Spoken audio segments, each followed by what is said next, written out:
I'm offending every Scottish person by drinking it from a glass.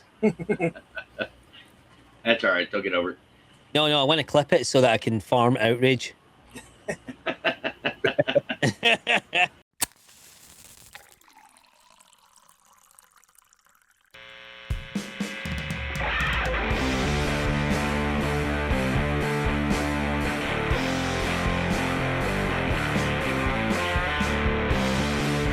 You're listening to Bourbon, Beards, and Belvederes, the podcast where whiskey, cigars, and beard products aren't just a hobby, they're a lifestyle. Hosted by Adam, Paul, and Jerry, three guys with real experience, full beards, and even fuller glasses. Each episode serves up thoughtful tastings, laid-back cigar talk, and honest takes on beard gear and beyond. From top-shelf pours to everyday essentials, this is the place where conversations flow as smooth as the whiskey. So, pour a glass, light one up, and enjoy the ride. This is Bourbon, Beards, and Belvederes.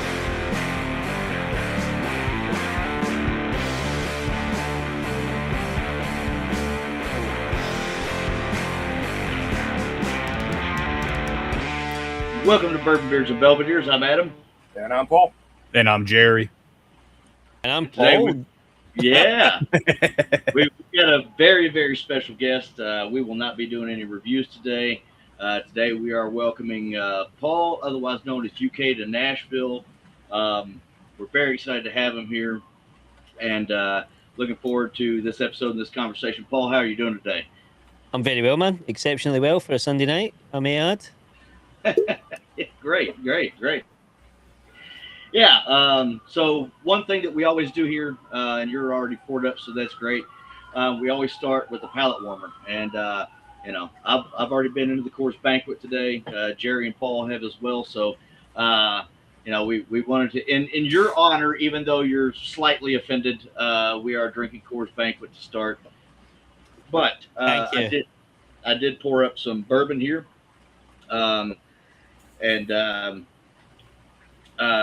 I believe that Jerry and Paul probably have theirs poured up as well. Yes.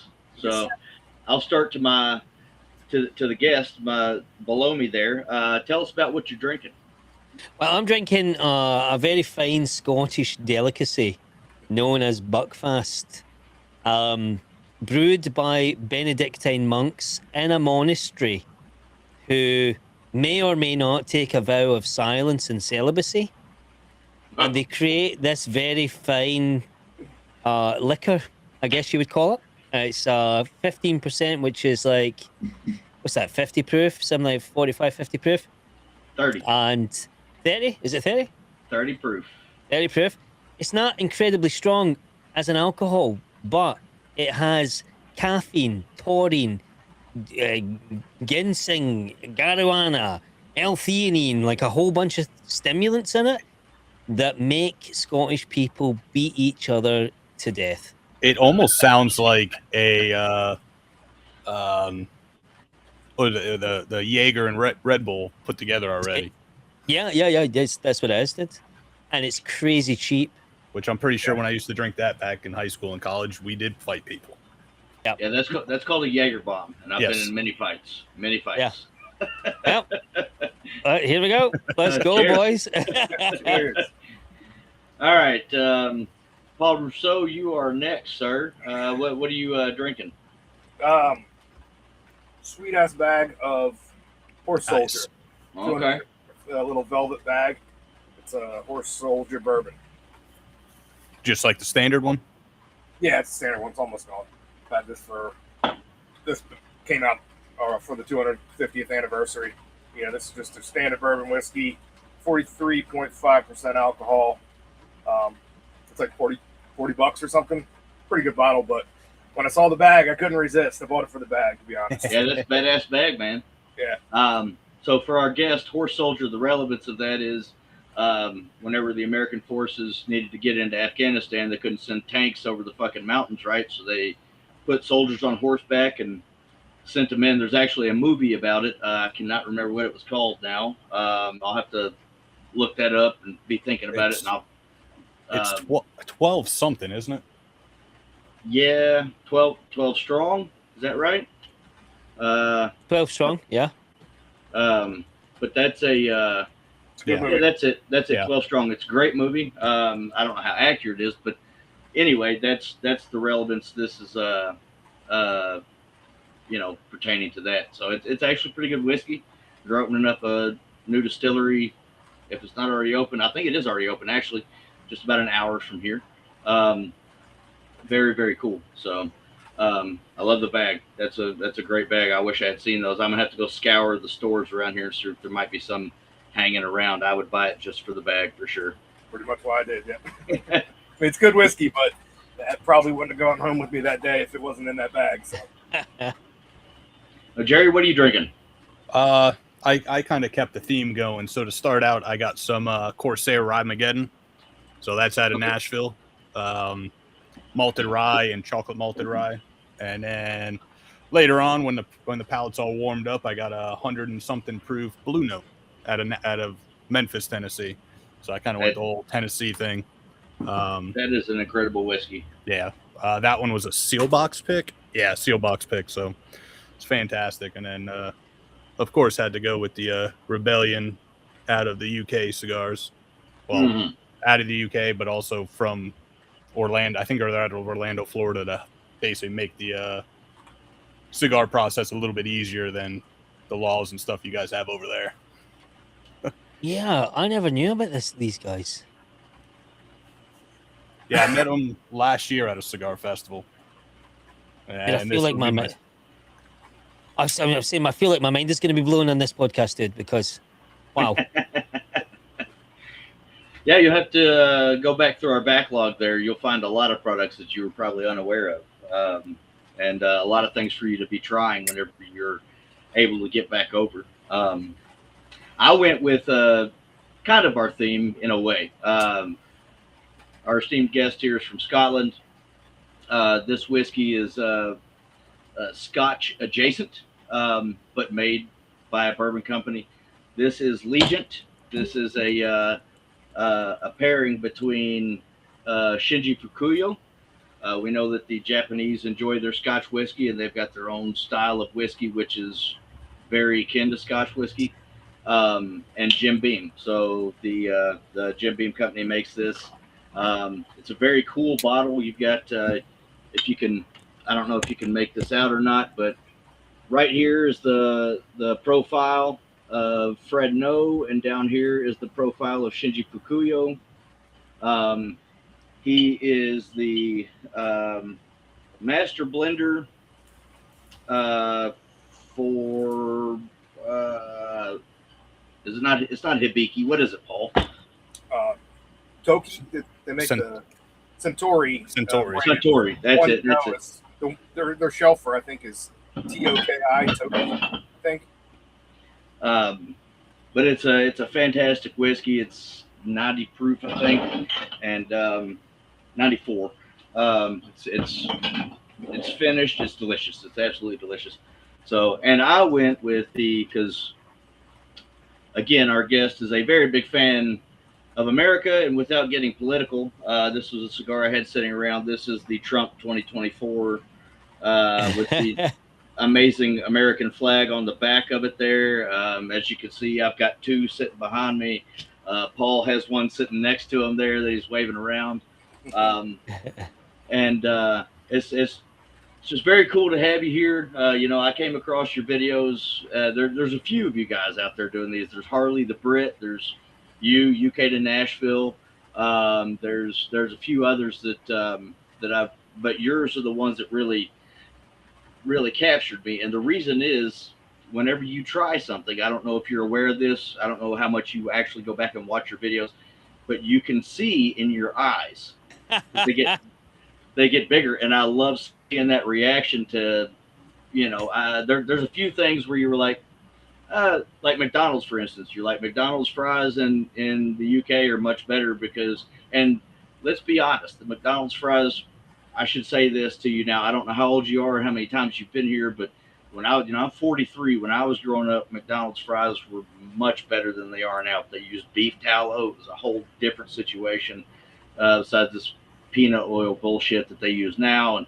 And so yeah, that really captured me, and I was just like, I love seeing this. Not because I'm so much down on other countries, but it's good because I know what media outlets, to an extent, give to folks outside of this country, and a lot of folks there's I saw a compilation of like 20 different people from Europe that came over here for the World Cup, and they were all like, this is why America's great, and and we don't see this side of it when we're back home. And I saw a German guy yesterday, and he was like, I am just distraught.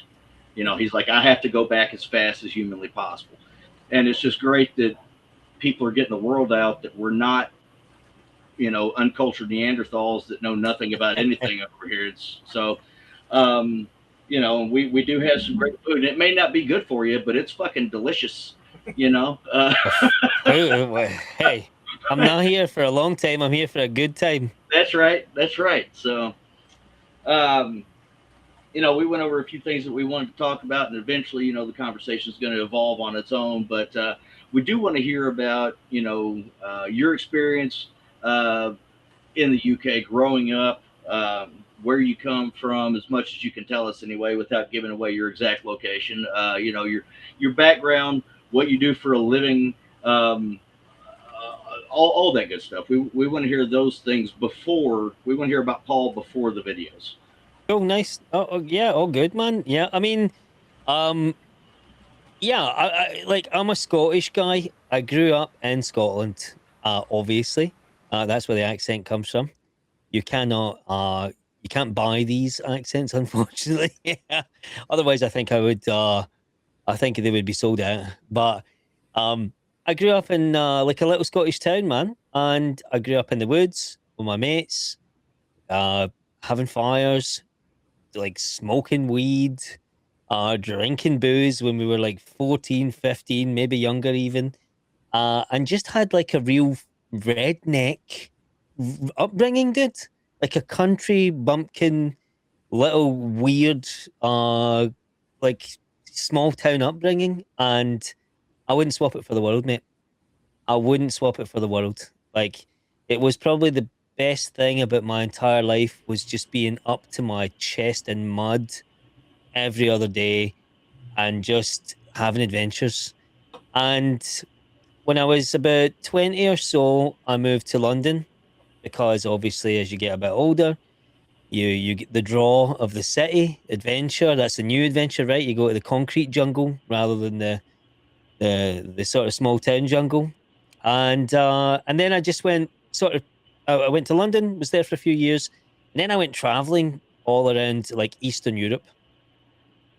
I went to like Serbia and places that were insane that just had like wars and landmines, and I just went backpacking like sort of for like 6 years and just moved around, and then came back to the UK after I had my like sort of Eastern European tour, because it was crazy there. It was crazy. Like a really Eastern Europe is wild, mate. I'm sure. Like really, I had like guns pointed at my face, and I bought hand grenades from teenagers. Like really, and just wild stuff, and then eventually made my way to America when I was 30 for the first time. And I fell in love. Like, just, it's the best place I'd ever been in my life. Like, me and my wife got married and we went honeymooning in America, and our honeymoon was a Texas barbecue tour and machine gun therapy. Damn right. Like, that was that's what we did to celebrate our love for each other. Eat Texas barbecue and fire machine guns. And it just, that rewired my entire brain. And ever since then, I've been trying to figure out a way to get back. But there's, like, the media here, I think, as you said, like, we'll try and steer away from it as much as possible, but we have to talk about it, right? Like, because it's just what it is. But the media here in the UK makes it look like a GTA server. Like, And you need to go enough to really feel that it's not that. And you need to feel comfortable enough. And when you go on vacations to America, you don't necessarily get that for a couple of weeks. It takes a long, sustained period of time being there and going back and getting comfortable and knowing the cities that you go to. And so we've been doing that for 10 years. And this time last year when we came, we finally said, listen, like, we're going to be 40 soon. I'm 40 now. We've done the first half of our life in America. Done the first half of our life in Europe. Let's do the next half in America. And that's it, really. Like, yeah, my videos are funny because I genuinely am experiencing all this stuff for the first time. But really, in a like down to earth level, I'm just an ordinary dude. Like, and I don't have a mask. Like, there's nothing. Like, I'm not doing anything other than what I would do. Like, I'm 100% myself, and I think that's probably why people watch it, because it's real, you know. And there's a lack of that these days. We get fed bullshit constantly. That's it, dude. Absolutely. I don't know. If you want me to continue, I can tell you stories. All right. I can tell you that one time I tried. No, I'm joking. But, you know, I mean, you know, if you look at certainly where Paul and I live, maybe not so much for Jerry because there's a heavy Spanish influence down in Florida, but where Paul and I live, it was mainly settled by English, Scots, and Irish.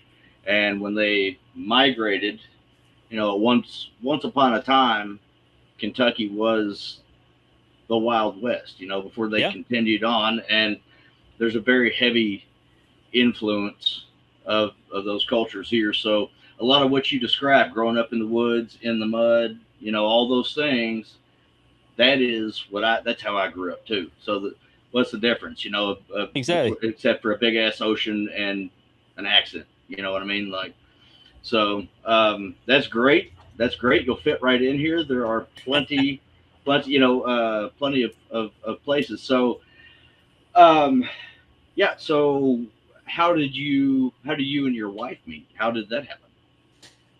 Like I said, like I went away traveling for a while. So when I moved away from Scotland, when I was younger, I went away to the sort of, let's say, the wild east, right? Because I wanted to go. London was great, but when I came there, I realized it was just finance bros doing cocaine. So I was like, okay, well, like, this is not my idea of getting an adrenaline rush. Is like going on a rope swing, and there's a chance that the rope breaks and you fall 60 meters and you land on like somebody's washing machine and break your back. Like, I don't need drugs to get high. Like, we were already crazy when we were younger. So like, drugs don't that's not a draw for me. So when I got to London, I realized, okay, this is just a lot of drinking and pretending to be somebody. So I decided that I would go for like the path less traveled, and went away for a really long time, and don't regret a second of it. It was wild, mate. Like, you know, sleeping in backpacker hostels and like Belarus, you know, like just crazy places, like, and going to parties where like you're like, I'm 200 clicks away from the next human heartbeat, and I don't know Boris. I don't know if Boris is a human trafficker or an organ dealer. But, you know, like, I'm going, like. So when I survived all that, I came back to London and I tried to fit into normal society, and it just didn't work, man. Like, I was broke. Like the mold was finished. Like, there's nothing, you can't go back to working a desk job. Mm-hmm. So I tried really hard, but I kept messing up in ways that I never realized were like, that you messed up. Like, I just didn't fit in with people any longer. I thought it was normal that you would wear the same clothes for 4 days in a row, right? But apparently that's not allowed in an office in London. So I got like fired for smelling in the office. And then I got chastised. I got another job, and then they realized that I only had one suit. And they're like, "Are you wearing the same suit every day?" And I was like, "Yeah." "What's wrong with that?" And they're like, "Don't you have other suits?" And I was like, "Dude, I have a backpack with 3 pairs of underwear, 3 shirts, 3 pairs of boxer shorts, and I only bought this suit not that long ago. So yes, this is my only suit." And they're like, "We don't think you're suitable for meeting like, So on my last day, on the day that I got fired, they gave me my severance pay, and I just thought, right, well, do you know what? I'm just gonna get totally smashed. I'm gonna drink myself into like an absolute oblivion, and we'll figure it the rest out on Monday. This was a Friday night, and I went into a nightclub in central London, and I was trying to get drunk, but it wouldn't happen. The drunk wouldn't. I had like 5 beers, and I just was not feeling it at all. I think it's probably because I was processing reality, and I'm like, no, it's like this is not appropriate right now. By the way, you have like serious issues that you need to tackle. So my brain was not letting me get drunk. And then I decided to leave. And as I was leaving, Emily was walking in. And I saw her, and I just grabbed her by the arm. And I just said to her, if you're going in, I'm also coming back in. And she went, okay. And then we walked back into this nightclub.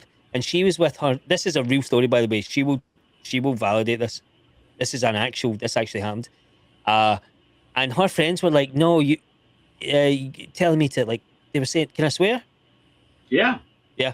They were saying, "Fuck off, leave her alone, get out of here, you creep." And I was like, "Listen, that's fine. I appreciate you saying that to me, but it will only make. I'll only listen when she says it."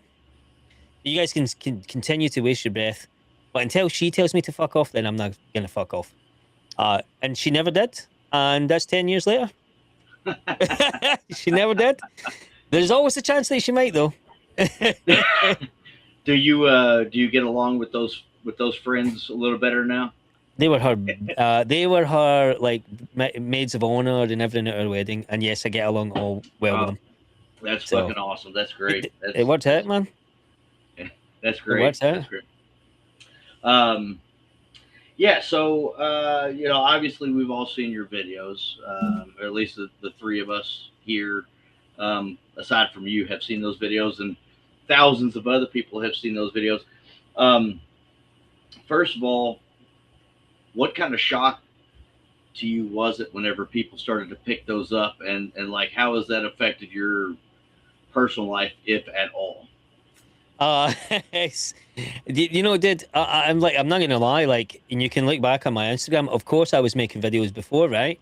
So it was we've decided that we were moving to America for quite a while. So it's been a good 6 months that we have made the decision. We started our channel in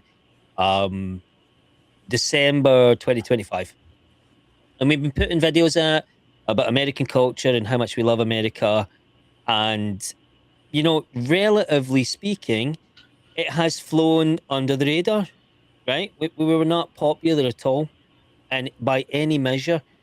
But the World Cup, happened, and I put out a random video. Like, we were coming to America for the 4th of July, and that was literally, like, I didn't even know the World Cup was a thing, dude. I didn't even know that was... I didn't even actually know. And then my feed on Instagram started getting loads of people, World Cup videos of all these English guys and everything like that, saying, "Oh, wow, I can't believe America is doing this." And I'm like, I never realized that I honestly, genuinely never knew that these parts of America were as friendly as everywhere I've experienced. So I just put up a video saying, "Guys, is it everywhere that's like this? Really?" And that video did like 2 million views. I didn't even know that it had done anything. Literally, I made the video in the morning. It was me in the back garden next to my smoker. And I just said, "Hey, is everywhere like this? Because I'm coming to Tennessee. And I know that Southern hospitality is a thing, but this is wild what I'm seeing here. Is everywhere like this?" And that just fucking skyrocketed, dude. And my mum called me at 10 p.m. This was at 9 a.m. in the morning. I was having a coffee. If you look in that first video, my eyes are like all fucked up and I'm like half asleep. And then she was like, "Have you saw your Instagram?" And I'm like, "What do you mean?" And she's like, "There's like 15,000 comments." And I'm like, "What? Shut up. No, there ain't." And she's like, "There is." And I'm like, "Okay, I have to go." And I look at it, and it's like 1 million views. And it was the most low effort. I didn't even know I posted it. Like, and from the rest of the, you know how the day takes over? Like, I forgot that I posted it because all my other videos were getting 3,000, 5,000, a couple of hundred likes here and there. And then I went back and it was just like every video I posted after that was just doing exceptionally well. And we were leaving for the USA in 3 days. So it was the perfect layup because I knew that I was going to come to film everything about our journey. We were there for the 4th of July only to celebrate America's 250th birthday. That was it. And then we were just really lucky that we caught, like, there's nothing, like I said, I'm just an ordinary guy. There's nothing special about us other than the fact that maybe a lot of people in the world don't love America. Fuck those people. You know, I love America because it represents everything that I would expect a country to be, and the only place in the world where I would truly raise a child. You know, like, it's the only place. If the most sacred duty in this life is to raise a child, and the only fucking place in the world that's sacred to me is America. That's it. Like, so I was already flying the flag, and then the videos just started to blow up. And has it affected my life? Not. Yes, in a way, yes, because now, like, people are like, "Oh, you're that guy," but I'm not that guy. I'm just a random fuckhead who eats fucking Taco Bell, dude. Like, fucking, like, you know, that's what it is. And I don't want to be anything else. Honestly, I don't like. It's great to have all these views because it helps my visa, Marco Rubio. There you go. Please clear. Right. Let's make that happen. We'll clip that little part there for you. We'll send it over to you. That's it. But if I came, like, if we were living in America, I would just be like a red-blooded American, just out there in the mud, drinking whiskey with you guys. Well, that's the thing about being an American is that you don't have to be born here to be an American, right?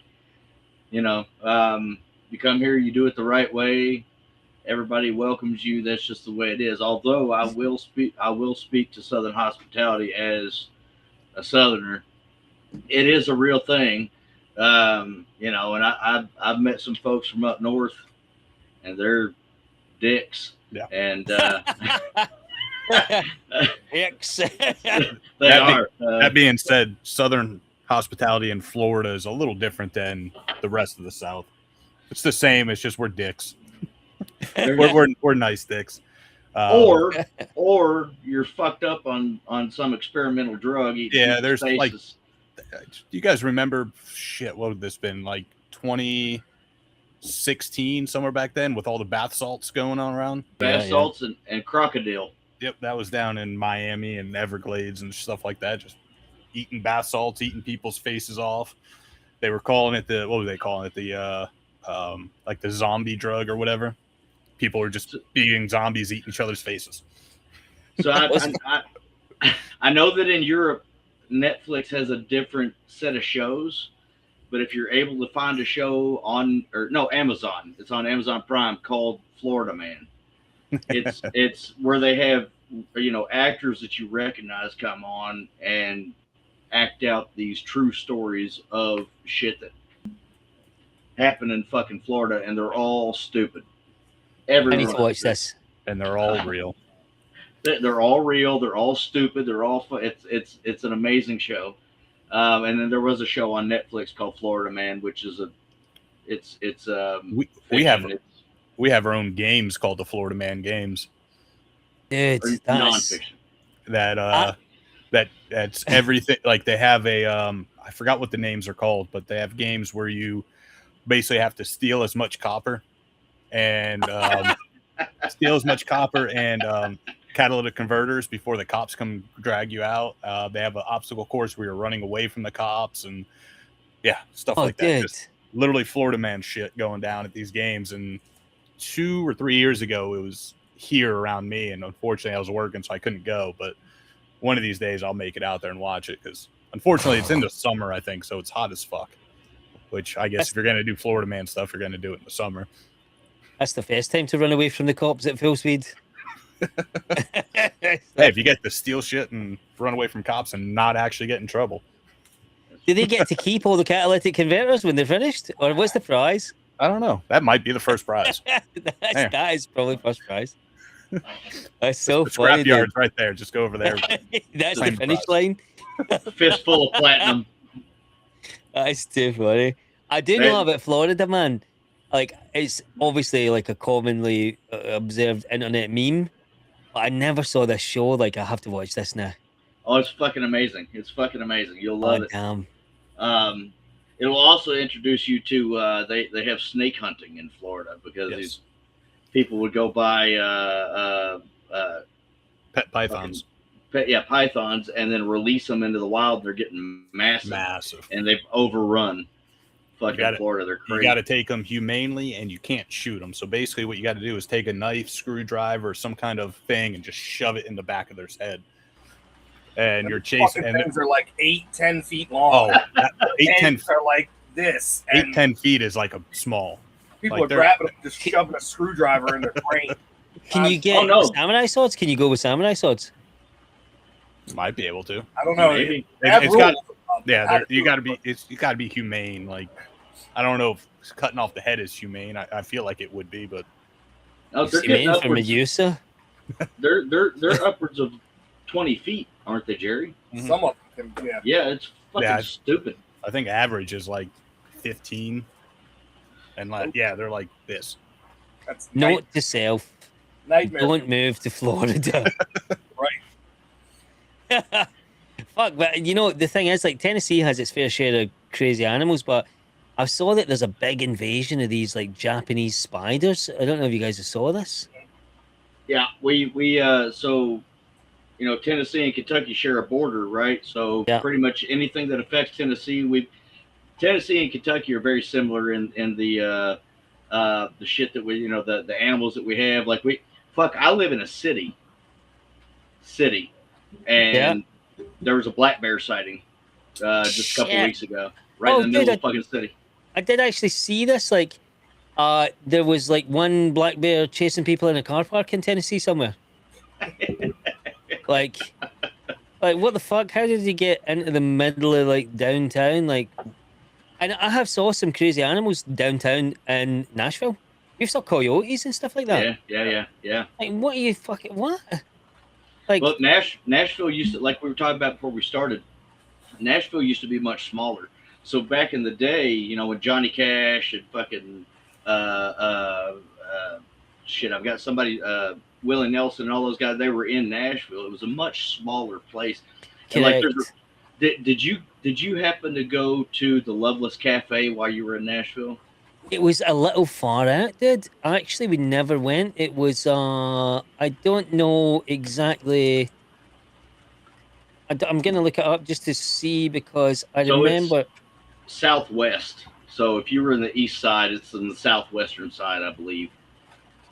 Yeah, it was a little far out. That was what it was, right? So basically, the Loveless Cafe, the Bluebird Cafe, were all like, we were up east.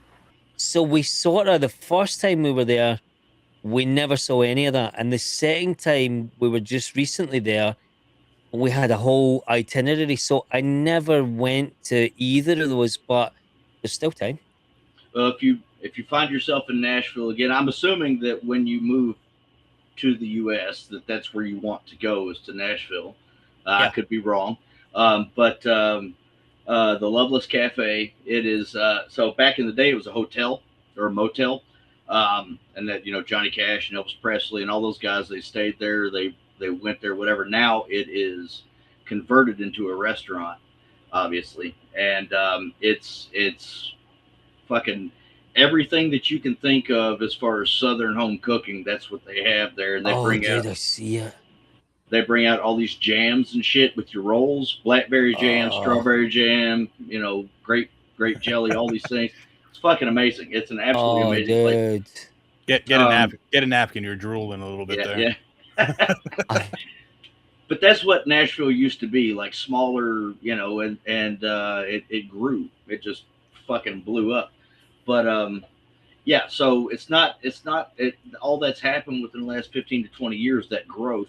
So it's not out of the realm of possibility that, you know, coyotes and shit exist down. I mean, hell, during COVID, right here in the middle of Lexington, I went to work one day. I pulled into a parking garage, and there were foxes Jesus.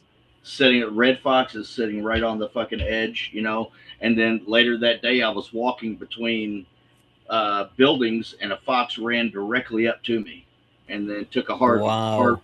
hard left and ran off in the distance. But I could have reached down and picked him up. Like that was during COVID, so like that was a year that all over.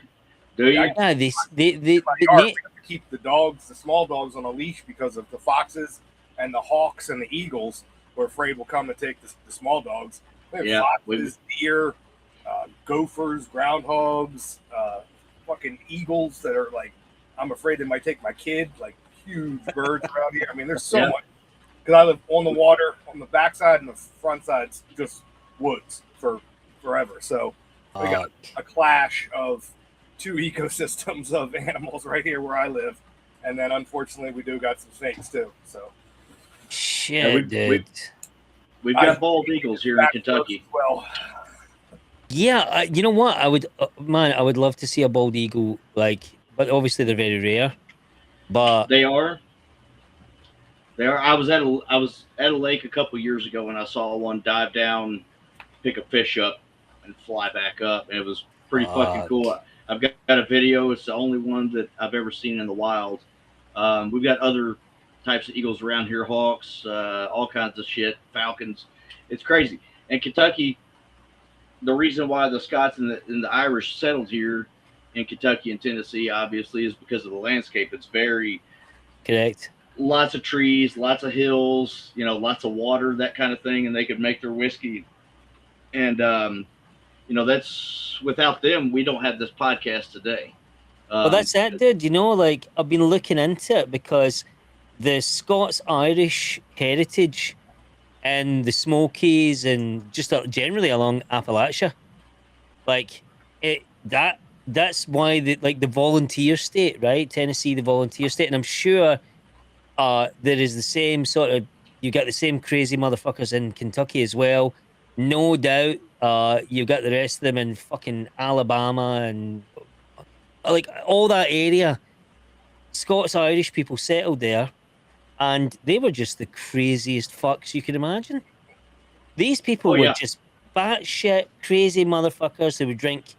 They're like, oh, let's drink this stuff and make our eyes go fucking blind, and we just fight bears in the fucking woods and whatever. You know, and that's what I say to Emily. Like, we've been to America like many times, and I went to loads of places, and I loved the culture, and I loved the experience. But it was only when I went to Tennessee that something in my brain went, you're exactly where you're supposed to be. Like, you're there. That's it. You've arrived. Like, a switch happened where there was a church in every corner, and people were fucking nice to you, and everybody was civilized, and people were hospitable. And then I look up, and there's like this vast sky in front of me, and there's trees and mountains, and I just went, oh fuck, it's not just heat, it's oh my god, it's DNA. I've literally reminded like you a bit of home. Yeah, no, it didn't even remind me a bit of home. It reminded me of a home that doesn't exist any longer because Scotland is like a concrete jungle now. So it was like this, like it was I saw what maybe those people might have felt when they arrived. And I said to my wife, I was like, you know, like there's like a draw in my bones to be here.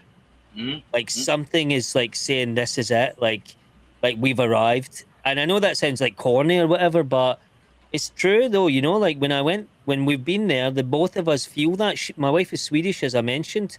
That's why I've tried the Malort and stuff like that. And the Swedish people are the same. Like they went to places that matched. Like where is it? Where's a lot of Swedish people?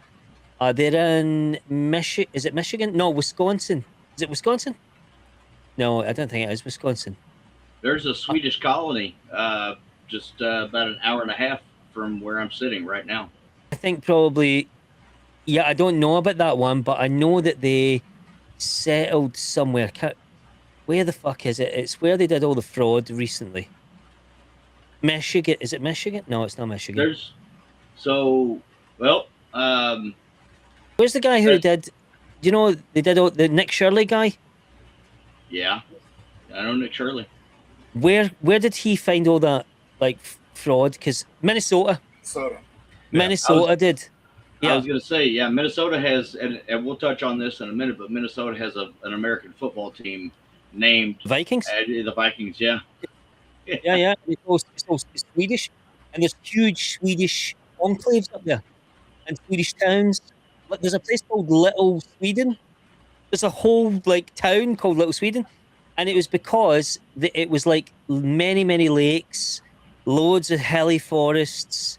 It was perfect. The biome was exactly. They were like, oh, we can live here. We know how to work this land, and that's what happened in Tennessee and Kentucky, etc. The Scottish Irish turned up and they were like, oh, we know how to work the land here. This microbiome suits us, and and I felt that when I went there, and my wife was like, I guess in similar terms, like Swedish people and Scottish people are not so different, to be perfectly honest. Okay. Like, we're very compatible from like a moralistic standpoint and like biological standpoint, because the Swedish came and just took all of our women in Scotland. Yeah, they did. So I'm giving them one back. Fuck you, bastard. Yeah, well, I mean, speaking of, go ahead, Jerry. I'll say real quick, we have Dana in the YouTube chat. She says hi, by the way. Hi, Dana. She's from California. They love Paul. She said they did a pub crawl before jumping on here, so that sounds fantastic. And she said she brought you food and that you love Wiener Schnitzel chili sauce. That's correct. Dana's a legend. Dana and Brian, they're from California, like they said. So we were just literally here. They were just literally here in the little town that I live in England. And graciously, they came over to see Luke Combs at Wembley. He's great. Yeah, I love him, man. Love Luke Combs. Those guys traveled all the way here to see him. Wow, and mad dedication, did really crazy dedication. Like, that's a fan right there. And we had talked to each other on Instagram, and they were like, "We're coming over. Do you need anything?" And I was like, "Please bring me ranch." Please. So Dana and Brian, thank you. Honestly, they made honestly, like, and we went up to obviously went up to London to meet them, and I was like, right, I'm gonna pay these guys back by buying them loads of beers. And then I got there and then they went drinking, and I was like, right, how can I pay you back? Okay, when you're free, come to where I live and let me show you some crazy like part of England that you're not going to see. You're not going to find this on your own. So that was my way of trying to pay them back, and I hope it worked. But I think they had fun. They only left me and my wife about 45 minutes before I came on here. So they must be back in the. They're flying tomorrow. Okay. Well, safe travels to them. And we'll keep you in a ranch. I'm sure of that. We'll send you the packets. Dude. Yeah. I ain't gonna say no. There's something different about the packets versus the pre-made bottles. I made some ranch in a jar just 3 or 4 days ago. I've been eating all the chicken that I can possibly find in my house with the ranch for the past few days. I actually had some today. You make it with a packet, it's so much better than the bottle bullshit. There's levels, dude. The ranch game is multifaceted. There's angles to this. Like, I don't know how to tell you this, but the little packets, the little powder packets, that's got its own special magic happening as well. There's nuances to that. And then when you get the Sam's Club size, which is what Dana and those guys brought me, like, nice. They brought me that, and then I'm like, oh, like I shouldn't have access to this much ranch. Because I was putting so much in that I don't know what's good for me, right? I'm like a child. If you put me in front of a room of candy, I'm gonna eat all that candy, right? If you put a big bowl of like sour cream and give me the tub, I'm gonna ruin that. That's gonna be like it's gonna be inedible. So I sort of like, and then there's Brian and Dana said to me, "Oh, the instructions are in the packet." And I was like, "You assumed that I was gonna read this." Like when there's ranch in the room, I ain't doing any like prefrontal cortex processing. Like I'm just eating. I will tell you, if you follow the directions on the packet, or see, I can get it in a bottle Yep. this tall. That's what we have. Yeah, if you follow the directions on that fucking bottle or that packet, it does not taste the same. So what you need to do is put in half as much milk, the same Right. amount of mayonnaise, and twice as much ranch, seasoning in there, and it's fucking fantastic. It's one of the best things. Jesus. Oh, it's incredible. This is like necromancy. Like there's like so like you need to learn, like it's like 1,000 people died trying to create this. Like that's a process of elimination, dude. Like who the fuck figured that out? Me, because Right. once I mixed it together like it said, it didn't fucking taste right. So I was like, let's dump some more of this in here and put some more of this in there until it was finally right. That's another And video my coming taste- on the way. it was fucking incredible, man. Dude. What was it? I watched one of your videos the other day, and it was the chicken parm. The chicken parm at the ranch is something that I've never thought about, but chicken parm is fucking next level. I'm surprised you've never had that, because I guess it's probably not a traditional Italian dish.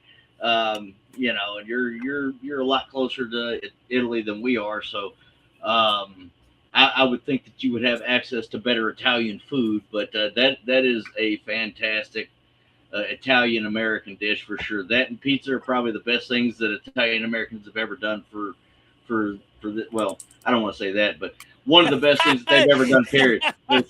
They did a lot of really good things for this country, so I'm not going to say that, but No, I love Italians, dude. Yeah, it's fantastic. Chicken parm is fantastic. Mate, we don't have that here because like it's Italian American, right? So there was no necessity for the immigrants to like cook. There was loads of comments about this, and it was so insightful, which is why I read every single comment, right? Like most people who put videos up online, they don't read shit and they don't comment back. You ask my wife, dude, I'm laying there till 3 a.m. talking back to people. I'm on every message between Facebook, YouTube, Instagram, because if somebody's going to spend the time to write a comment, then they deserve a fucking comment back, right? But that's it. If I was going to write to somebody, I don't want to be lost in the noise. Although it's like, okay, we had 150,000 comments this month. Am I going to get through all of them? Probably not. But I can scan through, and then when I see that somebody's written a couple of lines, I'm like, this guy deserves an answer. But I read them all. I might not reply to everyone, but I read them all, and I reply where I can within reason. And you know what? The education I received on Italian Americans was like, this was a university degree, dude. It was a university degree in the struggles of the Italian people when they first came to America, and what they had to, like, how they ate, why they ate, how did this get born, like, what are the types of where is this most common, why did they make it like this, what like, and honestly, I was like, Jesus Christ, like, okay, I get it now. And we don't, the where I'm going with this is the Italians in the UK never had any of that struggle. Italians in the UK, they came here and they were a highly prosperous group of people. Like they brung foods here that we'd never tried before. In Scotland specifically, I grew up with many Italian families, and they created beautiful culinary fusions and did really well from that. And so I remember specifically a guy I grew up in school with, Leandro. His family owned the best place for ice cream now, and they make even the best fish and chips now. Like because they're expert at frying stuff. They were so good at frying shit that they were like, well, we're just gonna dominate fish and chips as well then. And like they did really well. So there was no they weren't poor enough that they needed to eat things that were like scraps, or maybe like have no wasted food. Every night was a different dish. They never ate the same thing. And chicken parm obviously is a combination of like, whatever hardships that Italian Americans had to face, and that's what they call cuisine. That's that. People say, "Oh, why do they eat that there?" Because that's what circumstance, economics, and the perseverance of those people are. That was their culture, and that culture gave birth to their food, and that's their culinary expression. So we don't necessarily have chicken parm here, and I don't even think I've tried a real one. Did honestly, like from the comments, they were shitting on me really hard. Like they were shitting on me really hard. So that might have been the first time I tried it, but I don't think I've ever eaten chicken parm. Let's put it that way, because yeah, it was 50-50 comments, people saying this is not a fucking chicken parm. What the fuck are you doing? And then other people saying you do not put. I tell you, like I thought I was gonna get whacked by the mob. Like there's like I put ranch on it, did, and I didn't even do that. I wasn't even trolling. I just have to try everything with ranch now. I just have to. I mean, it's So sorry, she, please. she brought him some Cheez-Its tonight, which is definitely a guilty pleasure of mine. I love Cheez-Its. You know what they're going to be dipped in? Alfredo sauce. Yeah, I don't even know what that is. I've never even heard of that. It's Really? Yeah, Okay. All right. maybe Yeah. I'm just like maybe I'm just a dipshit. I don't know, but like No, that might be a strictly American thing. It's made from cheese and milk And butter. and butter, and it's fantastic. I saw a video the other day of a guy sitting at a table, and he's like, "What the fuck is this?" I ordered chicken parm. They brought him out this gigantic piece of chicken, and then this other guy walks out with a plate, and it's the sauce and the cheese just on the plate, and he dumps it onto the chicken and slides it off. And he's like, "Oh, okay, that's a fucking chicken parm right there." It's fucking amazing. It just slides. It's like the cheese that was on it looked like the Ninja Turtles cartoon. It's just stretchy as fuck. yeah, it looks like it's not even real. God, amazing. Dude, I just googled it, and there's no Alfredo sauce is rarely sold in the UK. Really, Doesn't you even. would love it. It's not as good as ranch, but you would love it. We'll have to get him some.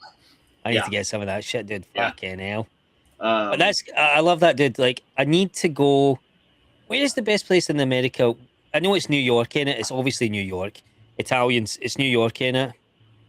For pizza? Yeah, for Italians. For Italian, yeah, New York, New Jersey, that kind of area, yeah. Oh shit, yeah, Jersey Shore. Pizza is, if you ask Dave Portnoy, it's Connecticut. Dave Portnoy, yeah, he's brilliant, man. I love Dave Portnoy. He's ruthless. That's why I love him. He is. He actually did a review of a pizza place here in the city where I live, and he gave him a 0 because they kicked him out. And then I think I saw that, dude. They was called there. Yeah, and then he came back and actually tried it, and he gave it a better review. But yeah, is this the guy who was telling, "Oh, you can't film in here"? Yeah. And then you got to film on the sidewalk, and he was like, "Oh, but you can't film on the sidewalk outside my business." He's like, "Fuck you, this is America." Like, I'm in public. Fuck you. Like, I did see that, dude. And but that guy knows good pizza. He does know good pizza. The thing about that whole area, it's not like, yes, it might be their patio, but you have a distillery there, you have an ice cream shop there, you got the pizza shop there, you got another distillery right down the street. Like it's like a courtyard of like a bunch of things. So yeah, technically, yeah, it's their patio, but there's 15 different stores and restaurants. There's something, because back in the day it was the whole area was a distillery, and then it fell into severe disrepair.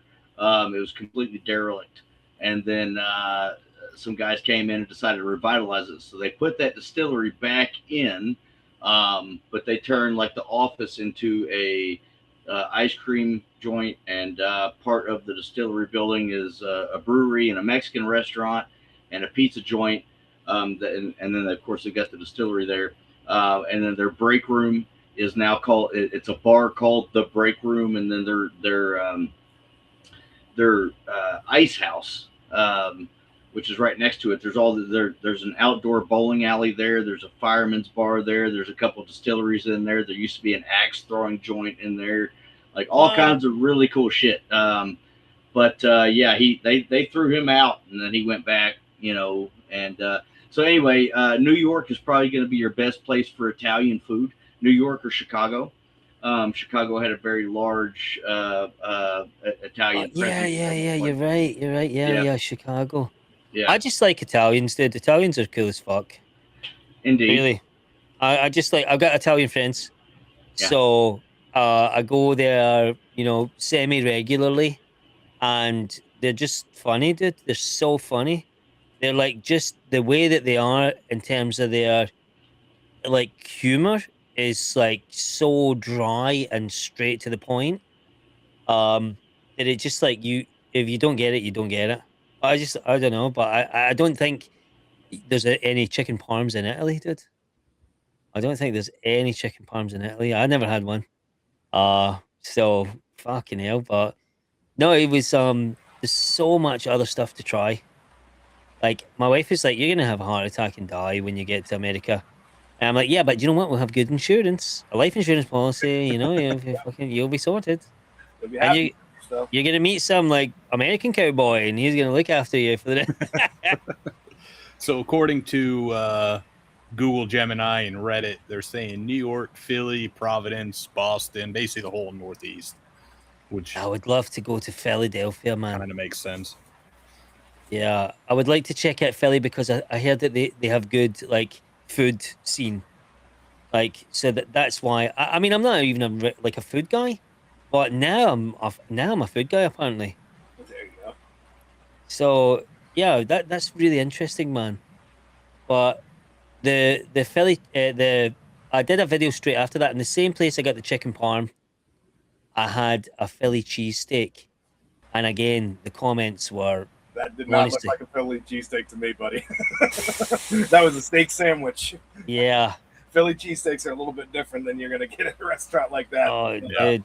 Honestly, like there was backlash. There was backlash. That sandwich looked good that you were eating, but Yeah, it wasn't dude. a Philly cheesesteak. Yeah. I ain't gonna dox the place. I'm not gonna dox them because No, that's I mean that's how all even in Maryland. I mean, we're 2 hours from Philly, but if you go to get a Philly cheesesteak at a restaurant, it's going to look like that. It's going to look like a steak sandwich. It's just not. It's not the same as if you go to one of the big restaurants in Philly that are known for the cheesesteaks. It's just a whole different animal. It's Everyone something tries you gotta to experience. everyone tries to mimic it, whether it's with the actual like what do you call it, like the queso style cheese on it, or The whiz. yeah. the whiz, or just normal cheese. Everyone tries to mimic it, but it's not the same. I don't even know what to fucking like. I don't even know what to Google. Like, I don't even know what to look for. I don't know what the good ones are now, but it used to be Geno's and Pat's Yeah. when I was younger. That was in the comments, dude. Pat's And and then I think Geno's there's was it. one called Nick's now, maybe that is. There's like one in the other one that's- conversation. Oh Yeah. fuck! What is this? Oh fuck me! This is like a whole fucking hell. Oh my god, that's a totally different animal. You're right, brother. What the fuck? Jesus! Holy shit balls! Like that is a oofed. When you Okay. go, you got to go and you got to pick like 2 or 3 of the. Like I said, it's been 15 years since I went to Philly to go get cheesesteaks, and I'm sure there's probably another one that's come up that's really good. That's on everybody's favorite list, but you got to pick 2 or 3 of them, and you just go get like a half sandwich at each one, and you go from Oh, place to place and try them and pick your favorite. that sounds crazy, dude. That is actually like, that's the dream. We're this November. We're gonna go to Salem, Massachusetts for Halloween. Oh, Adam was just there. I was last year. It was. So you said November, and that's great. October rather. Okay. Well, I'll tell you this: it's fucking asses to elbows in that joint, man. You can barely move around the whole fucking town. It's just people just swarmed the place. It's really cool. There's a lot of really cool shit to see. I'll send you the name of the house. I can't remember what it's called. But while we were on a tour of this house, they were like, fuck, I don't even remember what they said, but they reached back into this closet and they pressed and did like this, and there was the back wall of the closet opened up to a secret staircase, and you get to walk it like it was a hidden passageway in a fucking house. You get to go into the room, get to walk up the hidden passageway. It's fucking cool shit. Dude, that's really amazing. cool. Yeah. It's the vibe, dude. You know, like the that's where they killed those women. You know, for nothing. It doesn't even for nothing. Yeah, for nothing. If she doesn't swim, she must sink, and she is right. obviously a bitch. Kill her. She made my toes feel funny. Fuck her up. Like, that's right. It's just insane, dude. Like that people were like that, and we have that. By the way, we have got like in the UK, we've got similar things. Like we had the witch finder general. I was going to say there were witch trials in the UK. Absolutely. Pendle Hill, you know, and that's our equivalent to Salem, the Pendle Hill witch trials. And they were like tying weights onto these women and throwing them in the river. And they're like, well, if she sinks, she's innocent. And if she swims, she's a witch.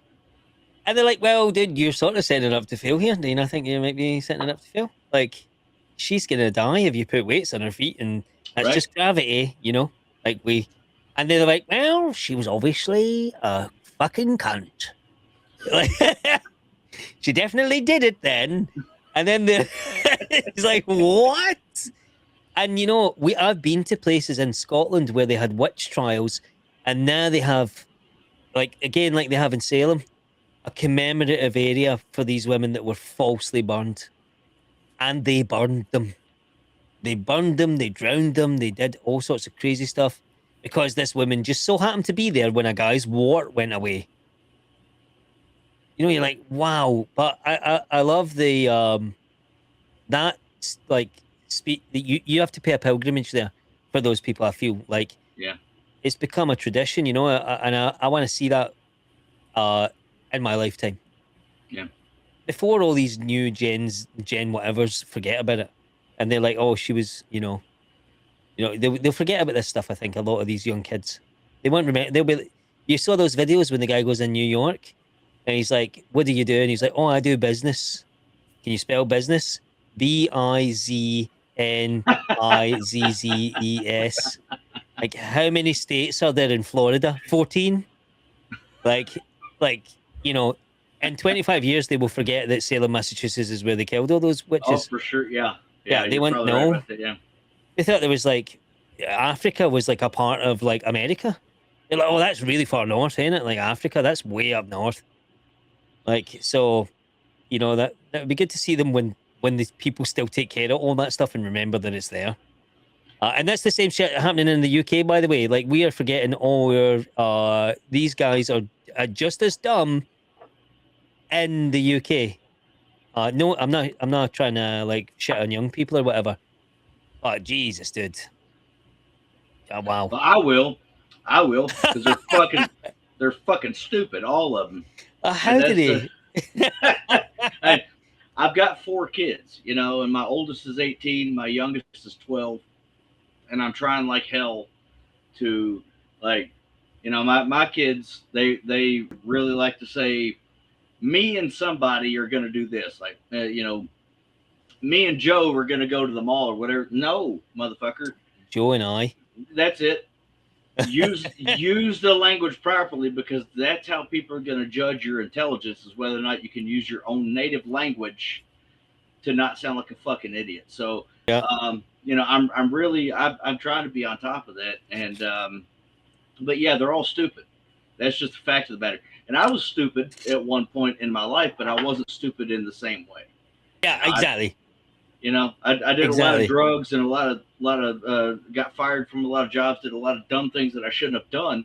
However, I knew how to use the English language properly. I knew, you know, the history, at least to some degree, of this country and other countries. Like, it's those kinds of things are things you can't just let go. You can't, because if you do, you know, the saying goes, if you don't remember history, you're doomed to repeat it, something like that. Correct. You Yeah, know? correct. I mean, but we're all going to end up in the same fucking situation at some point. Although it'll be a different type of witch burning. It'll be a different type of witch trial. You know, it'll be for something else. And you know, maybe you. He posted negative comments on Instagram. Kill him. There you go. Or you know, he doesn't. He's a clout chaser. Kill him. Right. Kill his family. He doesn't agree. He doesn't agree with abortion or something like that. It's fucking burn him. You know, it's fucking. They will. Yeah, I mean, it's wild. Dude. Like, that's the thing. Like in the UK, like I don't know if it's how this is happening, dude, but it's definitely not chemicals. It's because I did so many chemicals when I was younger that, you know, you cannot explain it by chemicals. It can't be explained because all us guys here, we're all similar ages, right? Like we've done all the beta testing. We beta tested all those chemicals before. Dude, they were safe. Like we can operate computers and talk to each other and we know where things are. Like we know where all the cutlery goes in the cutlery drawer. You know, like these guys don't even know half of that nowadays. It's crazy. And some of the audience is young, and I would just say to them, I can't wait for you to get older, because then you will have something valuable to contribute to society. Like, but it's funny. I have little sisters, and I'm very fortunate that they are not half as messed up as they should be. Yeah. I'm very fortunate, man, but it's wild how this is happening. Like, I don't know, so I've lost my train of thought on this, by the way. Somebody rescue me here. I think it's the access to technology. That's the only thing that we didn't have that they have. Like, my kid's 10, and if we leave the house without an iPad, some kind of tablet, and a phone, she has a panic attack. You know, it's like, you don't need it. We're just going to the store or whatever. And you would think, though, that having access to all of that technology and all of that knowledge literally in your hands, these kids would be smarter, but they're just dumber. Like, I know. It's almost like they take it for granted. I'm like, they might be able to name every, you know, Asian in the K-pop band or something, but like you said, they don't know where to put the spoons on the table, you know? Yeah, they're like, what order do you set the forks in? Don't. What is a fork? Right. It's crazy, dude. But, you know, that is a massive thing. Like, I think it is that. It's convenience, ain't it? Because when you know you can automatically go somewhere and just get something, it doesn't become value. There's no value in it any longer. It loses its value. And it's the same thing that happened when those guys used to go around at people's houses and sell encyclopedias. You know, you're like, oh, fuck, I better buy an encyclopedia. Then you've got some guy who has the entirety of the Encyclopedia Britannica in his house and doesn't even know that his wife is getting banged by another dude. See, it's funny to me you would bring that up, because I did not know that you had house-to-house Encyclopedia Britannica salesmen in the UK. We had them here too. We had them here in the US. Yeah, we had them a lot, dude. And it was the guy who was selling those things was just trying to fuck your wife. He's just trying to like, hey, yeah. He's like, this is a great way for me to be in your house. You know what? It's crazy, dude. I think the biggest problem, to Paul's point, is within the last 6 to 7 years, has been TikTok. It's made fucking idiots out of everybody. You know, yeah. I have it on my phone to help me promote my business, but I rarely open it. Yeah.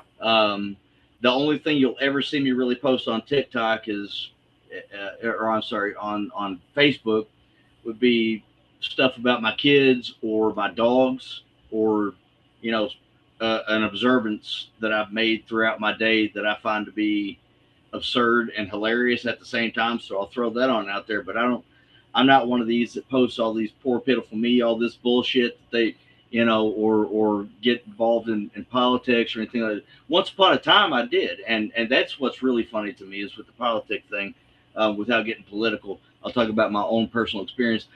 20 years ago, I was talking about, and Paul and I host a conspiracy theory podcast. I love that, dude.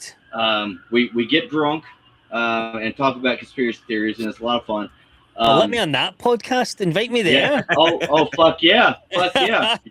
Invitation extended. We'll figure that out after we get done recording. But 20 years ago, I was catching shit because I was talking, a lot of shit about George W. Bush, and I'm a conservative American, but I caught a lot of shit talking about George W. Bush from my cousin who's a liberal, very, very, very, very, very liberal. And he's like, this is just sewage. Everything you're saying is sewage, just shit spilling from your mouth. Literally what he said. Those are his words. And so at the same time, if I talk any shit about Obama, anybody but Donald Trump, he's got something to say. He's like, everything you're saying is bullshit. I don't want to hear any of this. If I'm talking shit about Donald Trump, which I do, I voted for the man 3 times, but I talk shit about him. I don't think he should have us in Iran right now, to be honest. But the point is that people don't really know what the fuck they don't know what they don't know, and that's a problem for them. And there's a lot of that on TikTok and Facebook and Instagram and all this bullshit, and it's problematic. But I think those apps have made us exponentially stupider, especially the younger generation. Like I totally agree. That's where they get their information from, and that's a problem. Well, dude, the thing is, like, TikTok is clearly like a Chinese psyop. Oh yeah, it's 100% just there, like, and it's evidential because when you go and you look at like Chinese TikTok, no offense, China, don't kill me, you're like, you go in there and you watch the videos and it's some kid doing like mathematics with his eyes closed, 17.5 billion views. And some other kid is like doing some traditional art, and it's like 12 billion views. And you go to the US version, and it's a guy farting in a rubber glove.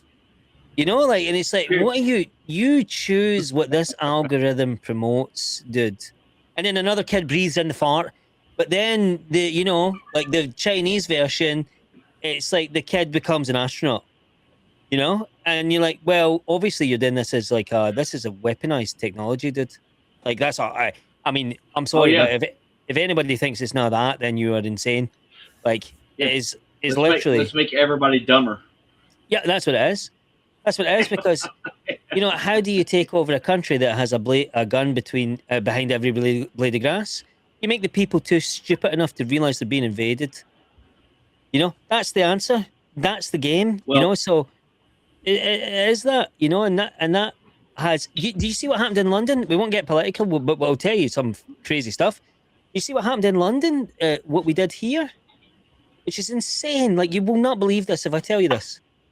Like, honestly, hold on to your beards, gentlemen. Hold on to your beards, because, So in London we have obviously we have a thing here called the City of London, right? And there's data transfer cables, the fiber optic cables that all run through the city. Those things carry the data, and through the Wi-Fi, they all carry the information that allows our City of London, which is basically the modern day equivalent of, when the British went around the world and colonized the whole world and tried to make they were like, oh, hey, we're going to give you toilets that flush and all that stuff. Like, we gave that up because we thought, well, why would this is a big waste of money, because we can just like take everybody's money and pretend that it's not money and put it in a trust fund and then shield the world's profits, and we'll create like a digital version of they created a digital version of like colonialism, and they held it inside the City of London, and they used the old walls of the City of Londinium, which is in effect like a separate UK territory. It has its own mayor. So Sadiq Khan is now the mayor of the City of London, for instance. So there's a separate Lord Mayor, and he is elected by businesses. And the businesses that elect him are done on, let's say, a profitocracy. Because the more space you occupy within the city, the more votes you get. And that means you have more money. So it's just a money, you just vote with your money. And this guy comes in and they control everything. And then they said, right, so we have like embassies in the UK. Loads of embassies, the US embassy, every embassy from every country in the world. And China said, could we build this massive embassy that's so massive that 2,000 people can sleep in it? And we also have bedrooms for thousands of people, like 500 people will be in here at all times and sleep here. And the UK government were like, yeah, all right. And they went, oh, but can we also move it right next to the City of London, so close to the City of London that there's only 3 meters away from us, just drilling a hole and catching those cables where we can just attach stuff to those cables. And the UK government went, well, that's a big security risk. We shouldn't really let you do that. And also, why do you need 500 people to sleep in an embassy? That's a bit weird. Nobody sleeps in the US embassy. Like, and why do you have, and then they say, oh, well, here's all the plans. And then in the plans, there was all these rooms that were like secret rooms, like 100 secret rooms or something like that. And they were like, oh, why do you have all these bars in the walls and like handcuffs? And all these like weird rooms with bars and handcuffs that are like 3 levels underground. And they're like, oh, we don't know anything about that. And they were like, but they're here on the plans. And also, why is there a tunnel that goes right to our data cables? And you have all these things that are like, why do you have all these like lead walls everywhere? Why do you have all lead walls? And they were like, oh, we just like lead. We love lead. We love that.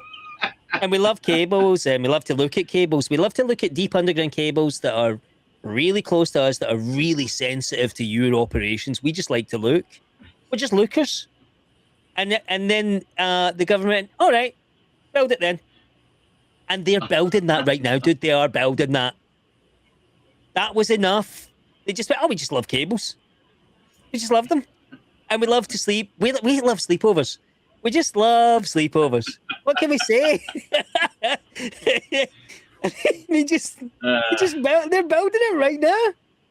And you're like, you tell me right now these guys are not going to be hacking into those cables and going, oh, we just know all emails from every trader in the world that they're doing all this trading, and we're just going to fuck your stock market up from there. We're going to fuck you so bad it looked like you fucked yourself. Like, it's crazy that they inviting invaders into your country. It's literally the craziest thing I've ever heard in my life. Like, they're letting them spy. They're letting them. They're just letting them. And it's like, I don't know if I'm mental. I don't know if I'm crazy or everybody else is at this point. I cannot see the line any longer, dude.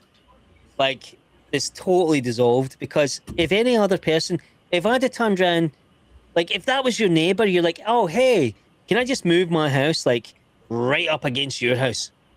And so that I can see in your bedroom while your wife is naked? And it's like, yeah, but you can shut your curtains, but also I have a tunnel that sees right up her skirt. But it's not, I don't want to look up her skirt or see you naked. I just love tunnels. What, you drunk? What is that? Like, of course you're going to be using that. What, like, there's no having a tunnel unless you're using it, man.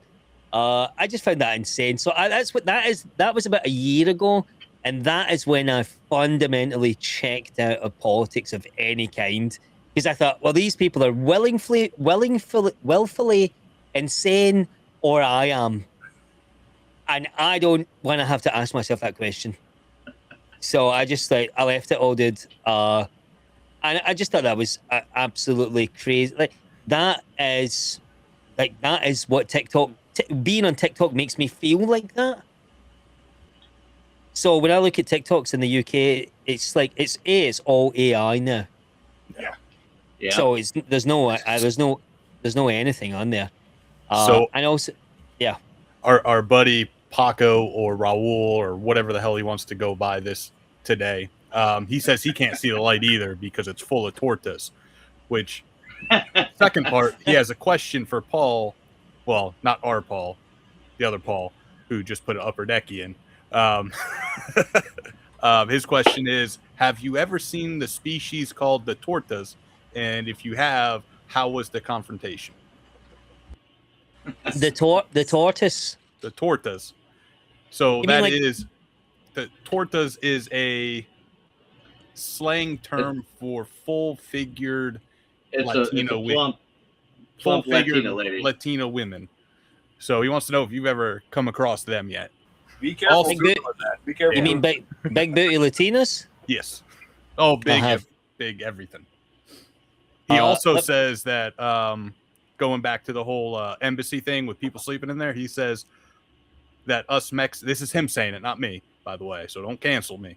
He says us Mexicans have Chevy Cavaliers and we fit 20 in there. Facts.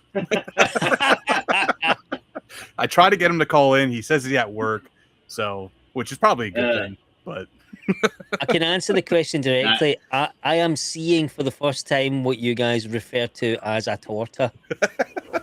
Isn't torta Spanish for cake? That's what it is, right? Is it not like?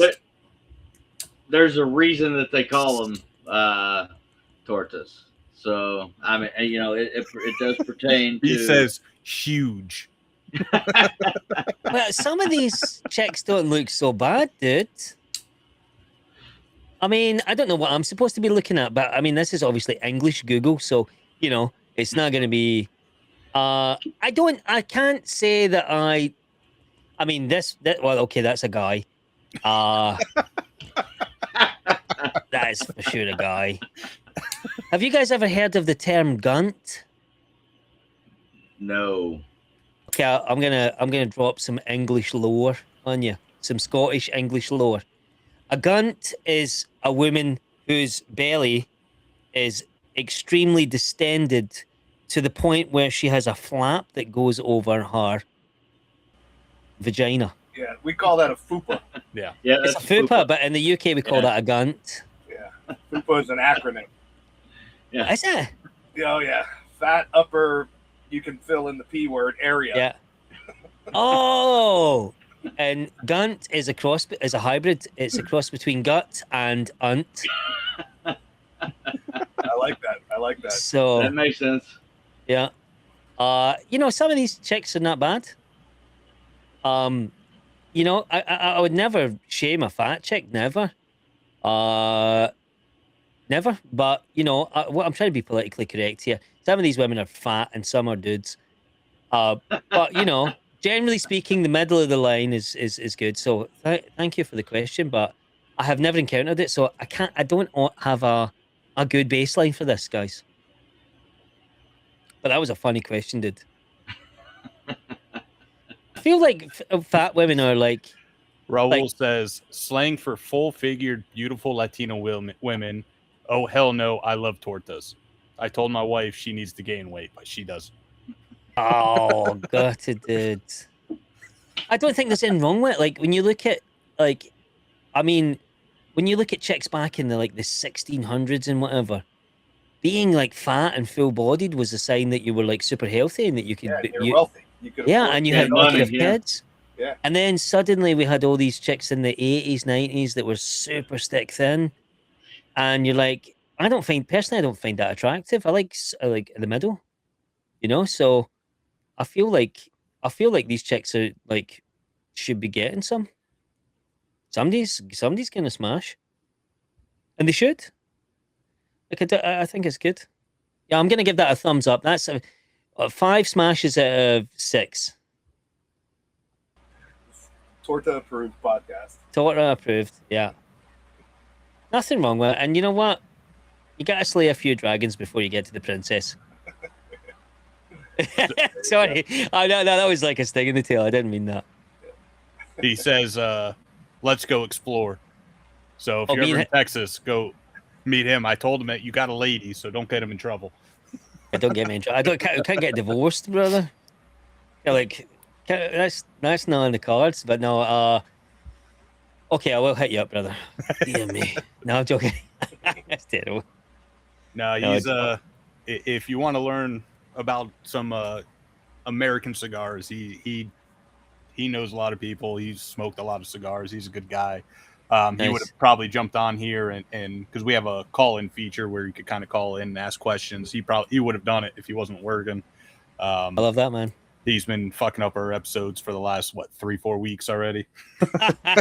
So, it looks like I caught a break there. He's a great dude. I must have caught a break tonight then. Actually, you know what? I'm gonna give a shout out to my friend, 2 friends, Dennis and Shanna Hoy, who are from Tennessee. I got to show you guys this, and you have to help me here. So they gave me some cigars. Now I don't know if you can see this clearly, but I'm gonna read it to you what it is, right? Does that make any sense? There's a bit of shine here. So I'll tell you what it is. It's Rocky A Rocky Patel Patel. 2025 Year of the Snake. Right? Yep. They gave these to me, and I cannot smoke them because how am I gonna smoke these things, man? Ugh. Well, so one thing you'll come to realize, since you're holding up Tennessee colors there, I'm a lifelong UK fan and lifelong. Well, no, I can't say lifelong, but I'm a UK employee as well. You got to specify UK. You're talking to a man that lives in UK. Yeah, well, University of Kentucky. We are bitter rivals with Tennessee. University of Tennessee. I'm Bitter familiar. rivals. Yeah. Yeah, I'm familiar. I want to come and see a college football game with what is it? Tennessee Vols and Kentucky Wildcats. Bobcats. I hear there's a rivalry. It's a rivalry. It's a rivalry. I want to come and see that, dude. Oh, college football is spectacular. Like that is something I think everyone needs to experience at least once in their lifetime. You got agreed. It doesn't matter if it's just some bullshit game of whether it's a big name school like UK or Tennessee or Florida playing some no-name school, or if it's a big rivalry game. I think obviously the rivalry games are so much better, but just the atmosphere, no matter what kind of game it is something that everyone needs to experience. Tell me this. I can speak to that because I work UK games and I'm at the rivalry games and I'm at the bullshit games, but I will say the rivalry games are so much better. Okay, tell me what I'm in for here because we wanted to go to. Have you saw this Aer Lingus college football in Ireland? No. Okay, so Aer Lingus, an Irish transatlantic flight carrier, they're organizing. Let me see. Aer Lingus is a weird name. It sounds like giving head on an airplane is what it sounds like to me. Yeah, I'm getting some Aer Lingus. Don't come in the bathroom. I'm getting some Aer Lingus. Get out of here. So Aer Lingus are doing a 2026 this year, right? In August 29th, they are doing the Texas Christian University Horned Frogs. Okay. Against the North Carolina Tar Heels. Good. That's a good game. That's a good game. Yeah. Thank God, dude, because we got passes to go on the pitch and everything like that. Yeah. Like to go in to be in the field pre-game, and record some stuff and do some videos and stuff. So that'd be thank cool. God. Thank God I emailed them. But North Carolina doesn't have the greatest football team. They're more of a basketball school, but TCU has a really good. I mean, they don't have a bad football team, but TCU has usually has a really good. Yeah, they've stepped it up over the last couple of years. Well, this is apparently like one of the first. It's not the first, but they've had a few of these games before in the past. I don't know how big they've been, but they're really trying to like show the American culture to the Irish, and we've got like American football, like NHL. Let me tell you what this is, right? NFL games. Yeah, you've got NFL games. Sorry, Yeah. dude. All right. Yeah. I better correct that. Change that to an F. Usually in England, Germany. There's been some in Ireland, and that was actually a question that I was going to ask you about because the three of us, Paul and I especially, are huge NFL fans, and they've been doing this over there. So I was wondering if you've been to any of the games or if you've watched any of the games on TV or anything like that. I watched them last year, but in the UK, it's we watched it on TV. But in the UK, it's not great to watch things on TV because you sort of need like a license for a lot of this stuff. Like we have a TV license. I don't know if you know what that is. Nope, not a clue. It's illegal to watch TV without a license. Are you fucking kidding me? Yeah, you need a license. And then we got Americans over here just Oh, bricking some stuff so we can watch random shit for free. hold Yeah, on. you Yeah, need I was gonna say I can watch English channels here on my TV upstairs. I can watch channels from Pakistan, whatever the fuck. I pay $40 a month for this shit. I can watch channels from any country on the planet. 11,000 channels that I have on my fucking Jesus TV. 11,000. I'm not kidding. You can see Like, everything. Christ, dude. And when I signed up, I was like, because I've got 4 kids, and I was going to put it on all their TV, and there were thousands of porn channels, and I was like, eliminate that. We don't want that. But every other fucking channel, Give right? it to me. 11,000 channels.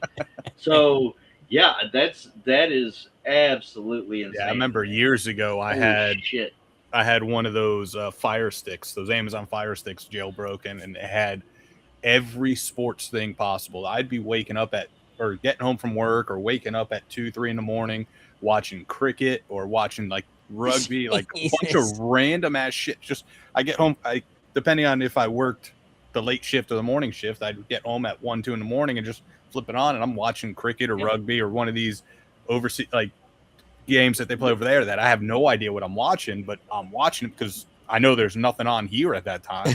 And yeah, like it's just some crazy shit that you could see. I had the same. Like, I had one of those Fire Sticks a few years ago, and I never realized there was so much porn on it. Right? I never realized that it was like fucking 6,000 porn channels.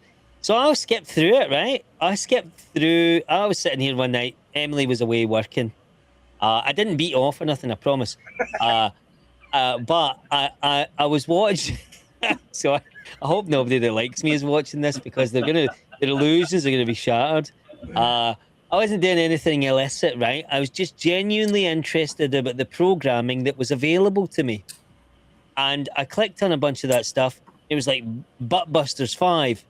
And I was like, how do they just have that?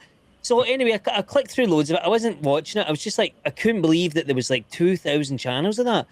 I thought some of this must be fake, because I paid a guy $40 online for a stick that turned up at my door, and then I plugged it in, and I had like basically every channel known to man. Right? It was like interdimensional cable from Rick and Morty.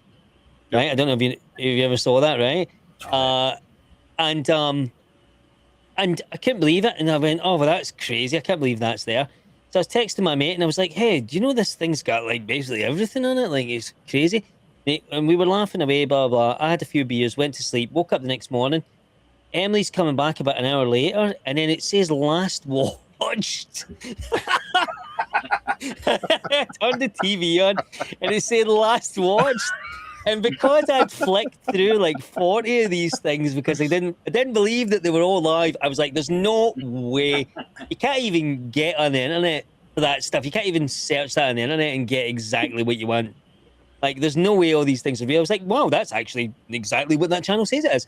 Wow, that's exactly what that channel says it is. And I went through so many. I spent like 45 minutes deleting like all the history. It was so bad. And I didn't even do anything. That was the thing. It was purely like curiosity, and they did, for science. It was so bad, because I never felt so guilty for having done nothing in my life.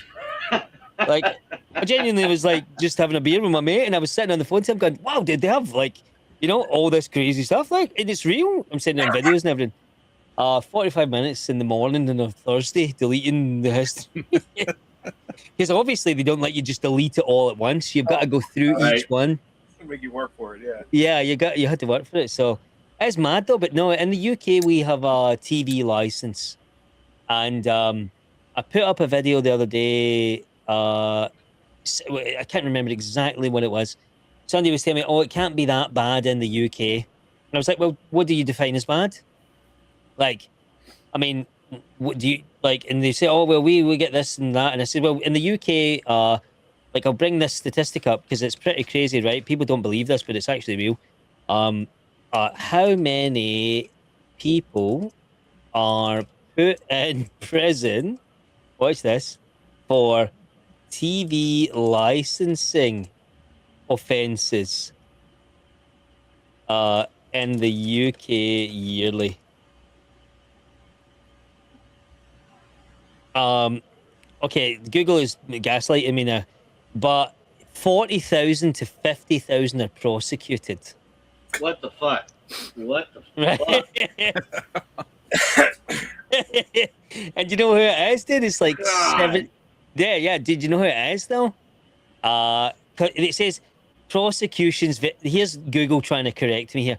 Prosecutions versus imprisonment. Like I didn't know what I was Googling in the first place. You know, like come on. Tens of thousands of people are prosecuted annually. I'm reading this right from Google. I will screenshot this to prove it. With the majority resulting in financial penalties rather than custody. Oh well, that's great. That's awesome. Thanks for that. That's all it is. It's a money scam. It's a money grab. It's like It's it's the speed cameras in the United States. It's just a money grab. But wait for it. That you're going 3 miles over the speed limit, except the guy who gets a $60 check in the that jurisdiction. That's right. Yeah, You but get those there's only fucking 40 or block 50,000. cameras. Yeah, there's only 40 or 50,000 of that guy, so don't worry. Right. Yep. You know, like I checked this out. You think that's the bad part? I'm not even at the bad part yet, guys. This is the bad part. That's the funny part. The bad part is coming up next. A high percentage, roughly 73 to 75 of those prosecuted for TV license evasion are women. Oh my. Wait, over the age of 65. Oh my God. Come on. Your fucking grandma. Just wants to You're watch TV. fucking people are just like, this is like, right? It's crazy. And what they don't tell you here is the other 25% are intellectually disabled people. Jesus.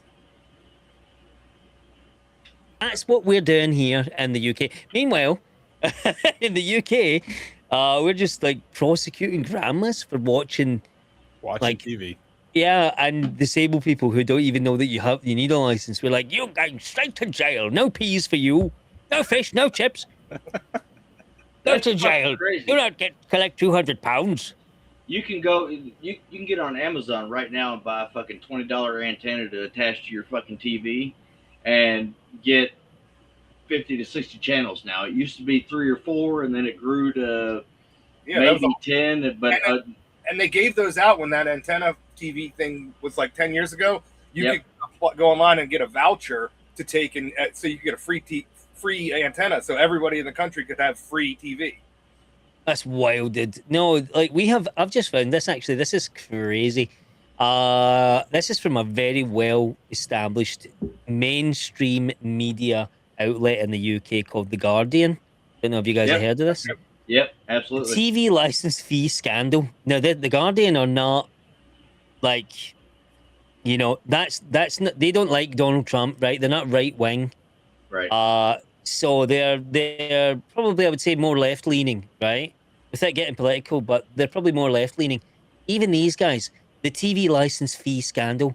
Why are 1,000 people a week casually being criminalized? There's like 52,000 people, like baseline minimum, getting like criminal records for watching the telly.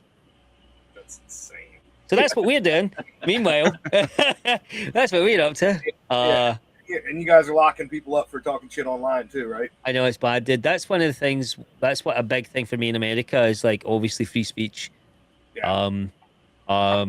Like, I obviously don't want to go into it too much because in the UK it's obviously really dangerous for me to like speak on it. Absolutely.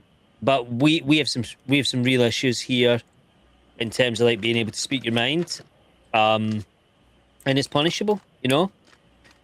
And it means that even to the point where I cannot tell you, like, this, that, yeah. I'm not being hyperbolic, dude. I'm just a guy who eats chicken parms online. So have you been turned on to the guilty pleasure of watching the YouTube videos of the First Amendment auditors? Absolutely, dude. That's like 90% of my feed, dude. I love mine it. too. Mine too. My whole entire algorithm is First Amendment auditors. It's just such a guilty pleasure. I can get caught up for hours just watching those videos. I love them. After this, I'm about to. I'll be laying in bed for another 2 hours, dude. Exactly. I have certain the certain ones that I like the best. That like, it's just such a guilty pleasure to watch them. I just love when they shut down these ignorant people, most of them cops, but mostly old people who, I fought for this country. It's like, that's what we're supporting, is what you fought for. We are also fighting for this guy. This is another type of warfare, my man. Yeah, this is what you fought for. We're just putting it out there to make sure that it's being upheld. And you're the one arguing. It's so funny to me. It is wild. Like, the thing is, like, I think people don't realize, like this is what.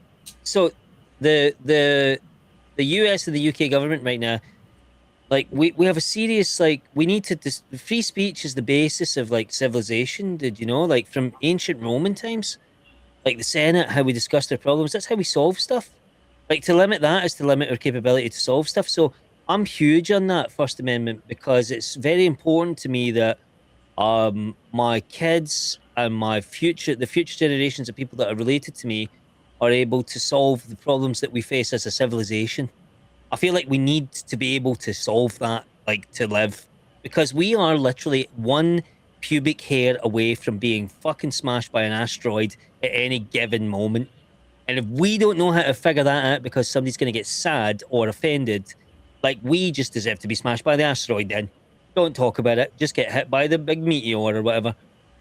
So for me, it's really important, not from a religious standpoint or a governmental standpoint or anything, just from a true, logical, purely autistic ADHD brain that I have, which is that, how are you going to fix the thing if you can't even say the word of the thing? Yep. It's just, we need to be able to say the thing. So everybody wants to say, oh, well, you're political about this. No, dude, it is purely asteroids. I'm really concerned about asteroids. And we need to fix that ASAP, dude. We need to be able to fix that. You probably need to worry about AI before you need to worry about asteroids, I think. But both are very reasonable. What about AI steroids?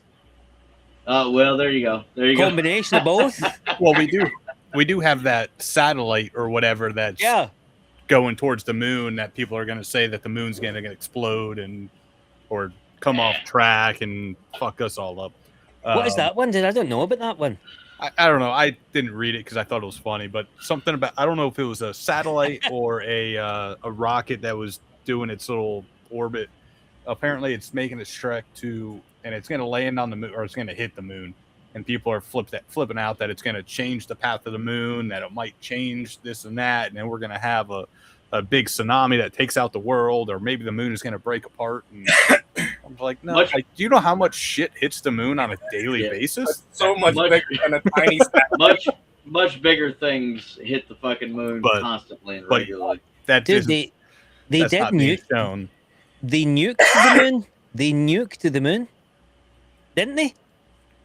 That was a movie, wasn't it? I don't know. I think that was a movie. I thought they nuked the moon. Did? I don't know how a nuclear explosion would work in space anyway. But the next thing you got to worry about anyway is 10 days from now, guys. We're going to lose gravity, and 40 million people are going to die because they're going to fall to their death. Oh, I hate that. August 12th, 7 seconds. We're losing gravity. You're going to go about 60 feet in the air if you're not holding on to something that's fixed to the ground, and then you're going to fall about 60 feet, and a lot of people are going to die. Who said this? Oh, Google it. It's science. Google it. Science said it. There's science. The whole thing was there's two.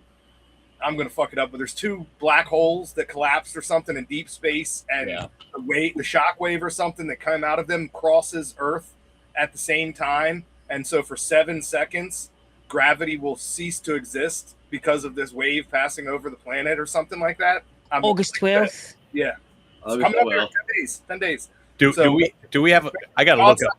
Do we have a time for this? Because they got it down to the time. I forget what it is. I think it's like in the middle of the day for the East Coast. I feel like I got to go outside and jump right at that time and try to get as high as possible. Buildings, everything are just gone. So they say you go out and hug a tree. But dude, like, it doesn't even make sense, because, like, I'm immediately, like, I had to Google this, right? And it says, no, Earth will not lose gravity. And I thought, because it's not possible for Earth to lose gravity, because gravity is generated centrally. Mm-hmm. It's based on mass. Yeah. Like, you can't cancel mass. Like, then you're canceling mass, then, right? Well, we have bigger fucking problems than gravity then if we're cancelling mass, because that means that our entire solar system is going to collapse. Yep. Like the fucking sun is going to suck. Like we're going to be sucked into the fucking sun then if we're collapsing gravity. 7 seconds. It's gonna happen. Yeah. Oh fuck Yeah. me! Then it's going to be 7 seconds of your life. That's crazy. Yeah, that 8th second, that's going to be the dangerous one, though. Yeah, it always is, brother. It Goes up, always has to is. come back down. Yeah, the come down is always the hardest part. But it's people believe fucking. This is I bet That shit's been going on for like a year. That I first bet came out it started like a on TikTok. Yeah, the Chinese are like, tell them the moon's gay for 6 minutes. blow up. Tell them the moon's gonna be gay for 5 weeks. They just make it up. Like who even? Oh, dude, I saw a thing the other day which was so funny. Oh my god, it was the funniest thing I ever saw in my life. I think I laughed so hard I almost fucking killed myself in the shower. So I like to not purposefully, but I think I burst out laughing so much that I almost slipped. Like I had to hold on to the fucking hold on to stuff. Some guy, there's a whole trend on TikTok, surprisingly enough, about people like building up immunity to stuff. So there's like sunglasses deniers, right? Just staring at the sun. I've seen the sun gazers who go out and stare at the sun for like 30 minutes a day. Yes, to build up immunity, they're like, oh, God never created sunglasses. Yeah. So that means I must be able to look at the sun. So I'm just going to stare into it. And the guy's like, well, do you know what I did? I just went out there and stared into the sun, right?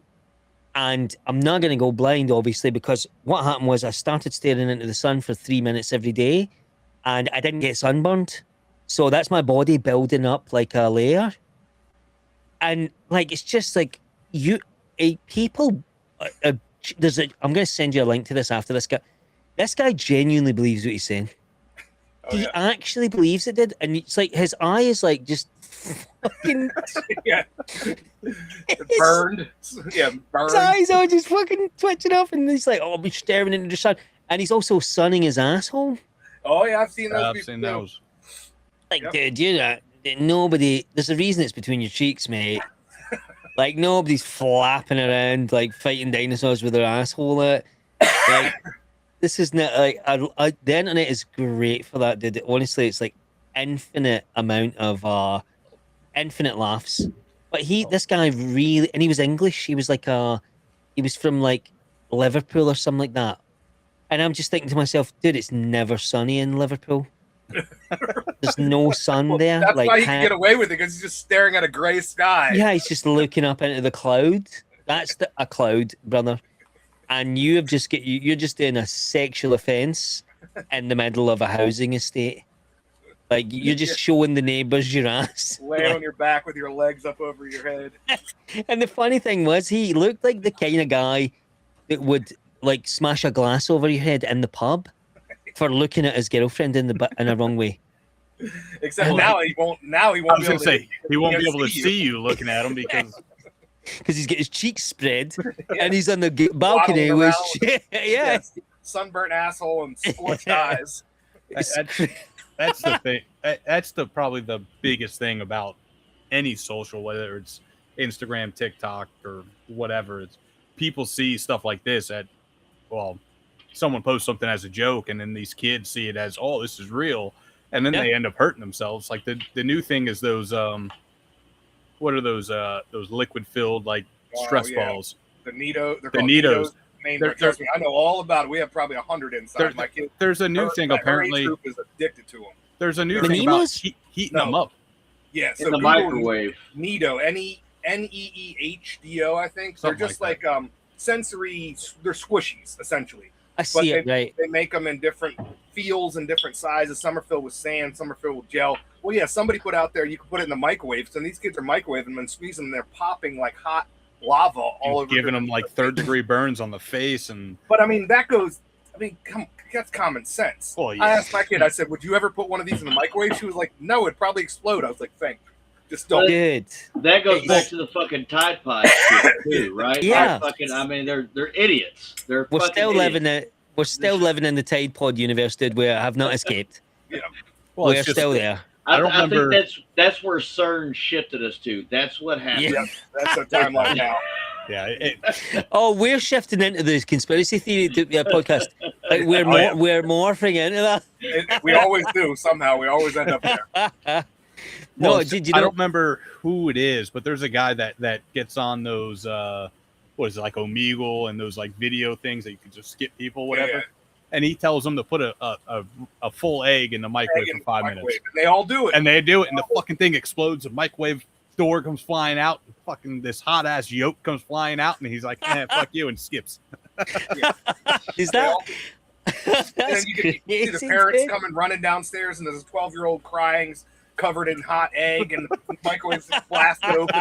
The parents are like, "Well, are you stupid?" It's like, this has to be staged. It's so outrageous. It has to be staged. But Unfortunately, it has to You know, it's happen, so people Yeah. stop doing it. But people Yeah, don't well, stop ooh. doing it. Dude, the funny thing was, I saw a TikTok again.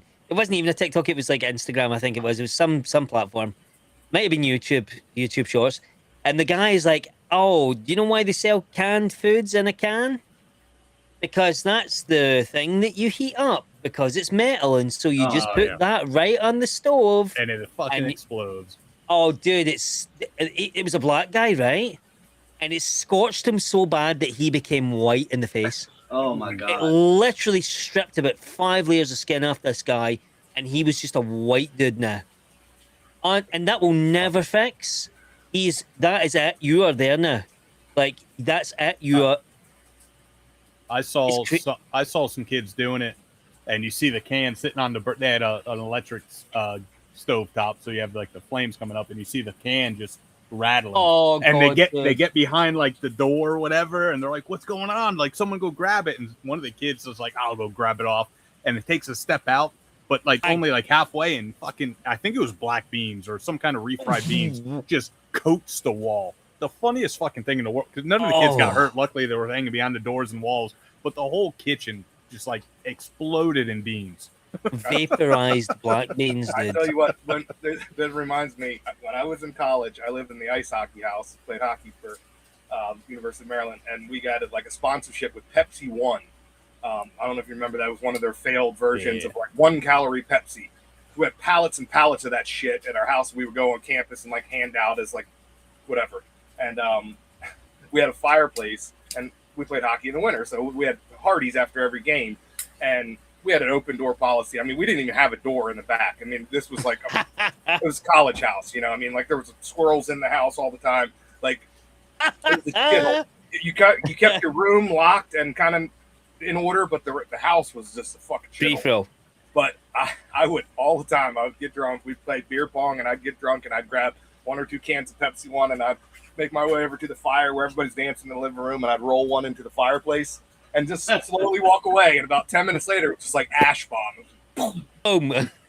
Ash and hot Pepsi would just spray everyone down. Party's over. It's a way to clear the house.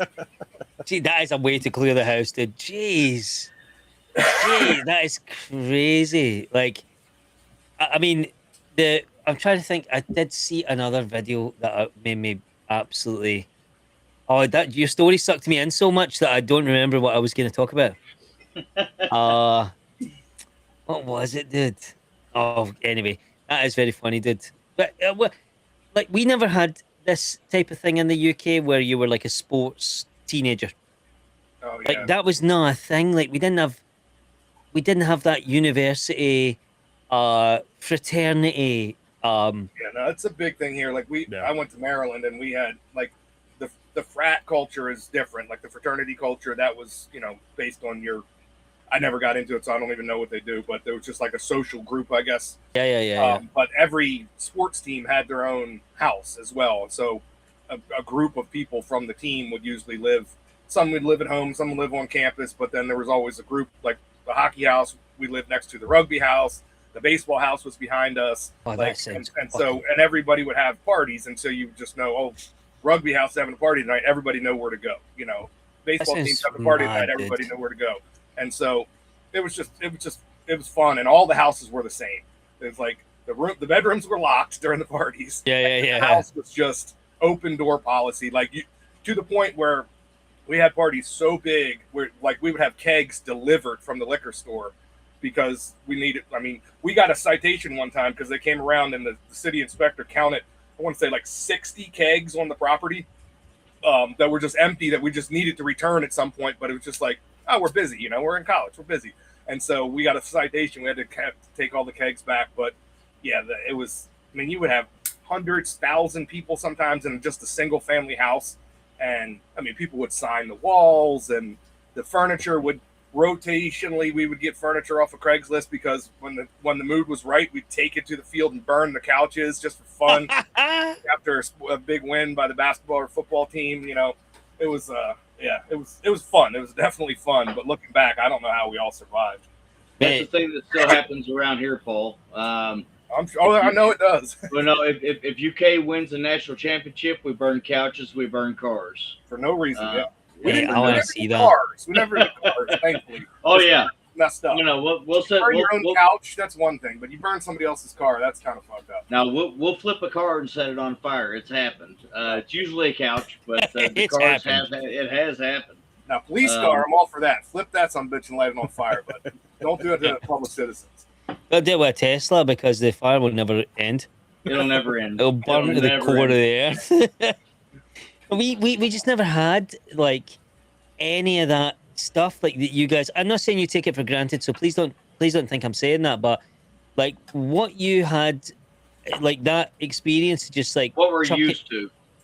Yeah, what you're used to is so uncommon in the world. Like that type of like wild life when you're a teenager and the freedom to just do all that crazy stuff.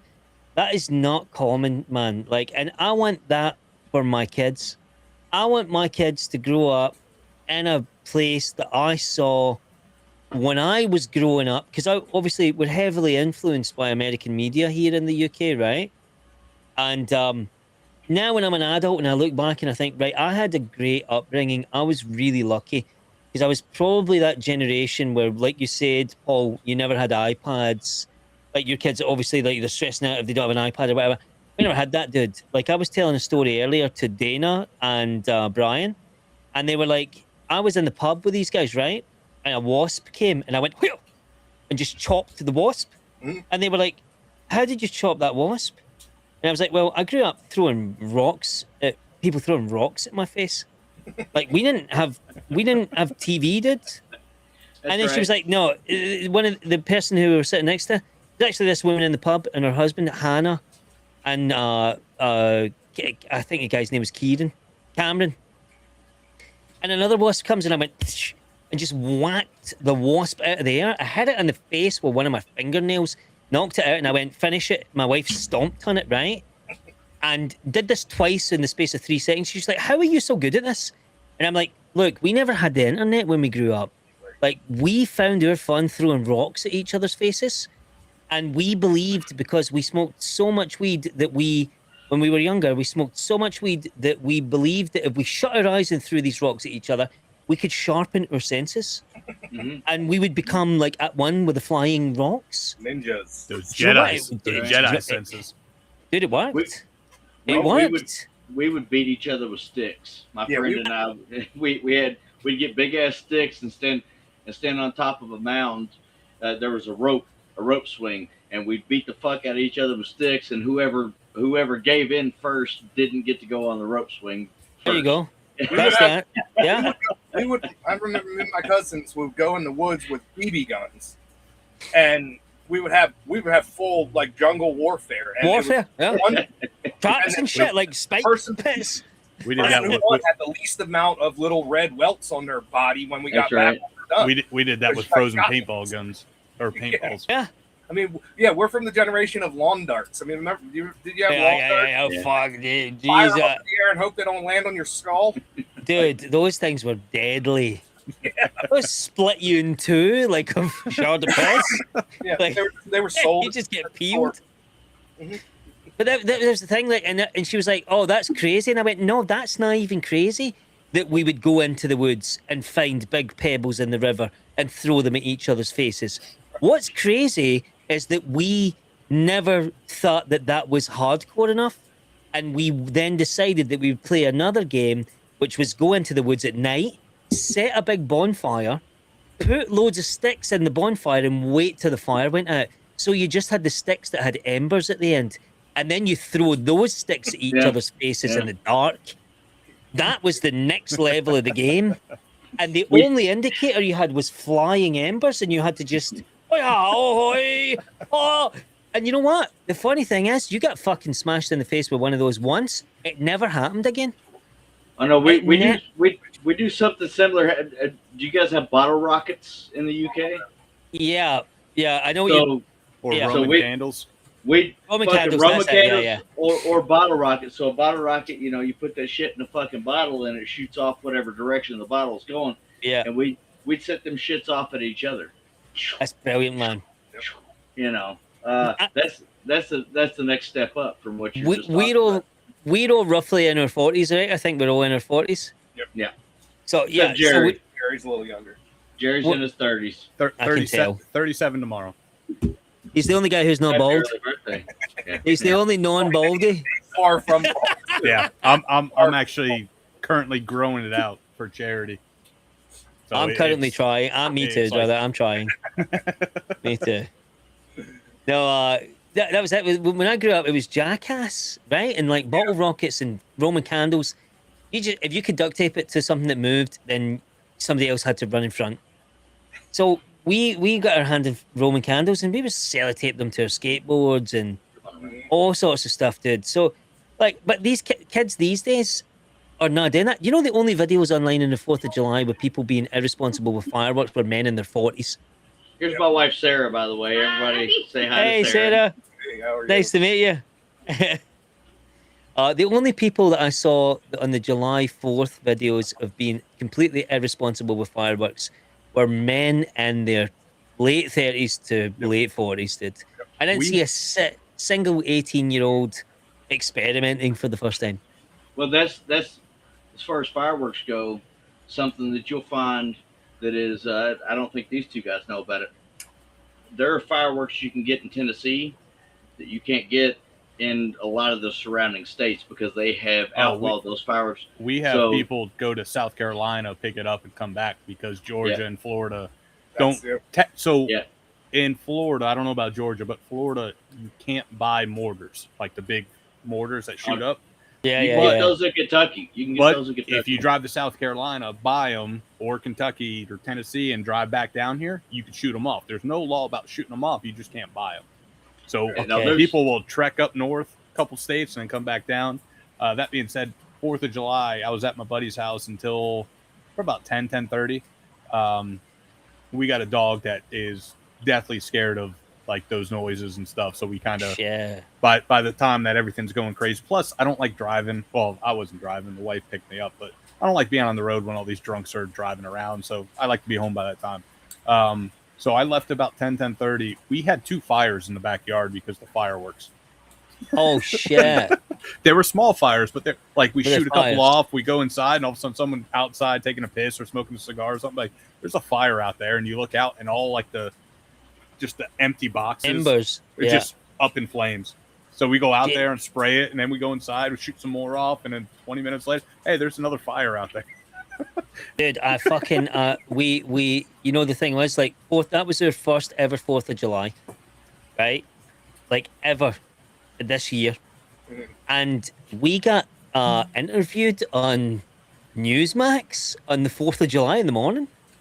So we were on national television in people's fucking television sets in America, and I said to them, we don't have an invitation to anywhere. Can somebody like tell Kid Rock that we need to come and like see some fireworks? Like, we need to irresponsibly set off fireworks.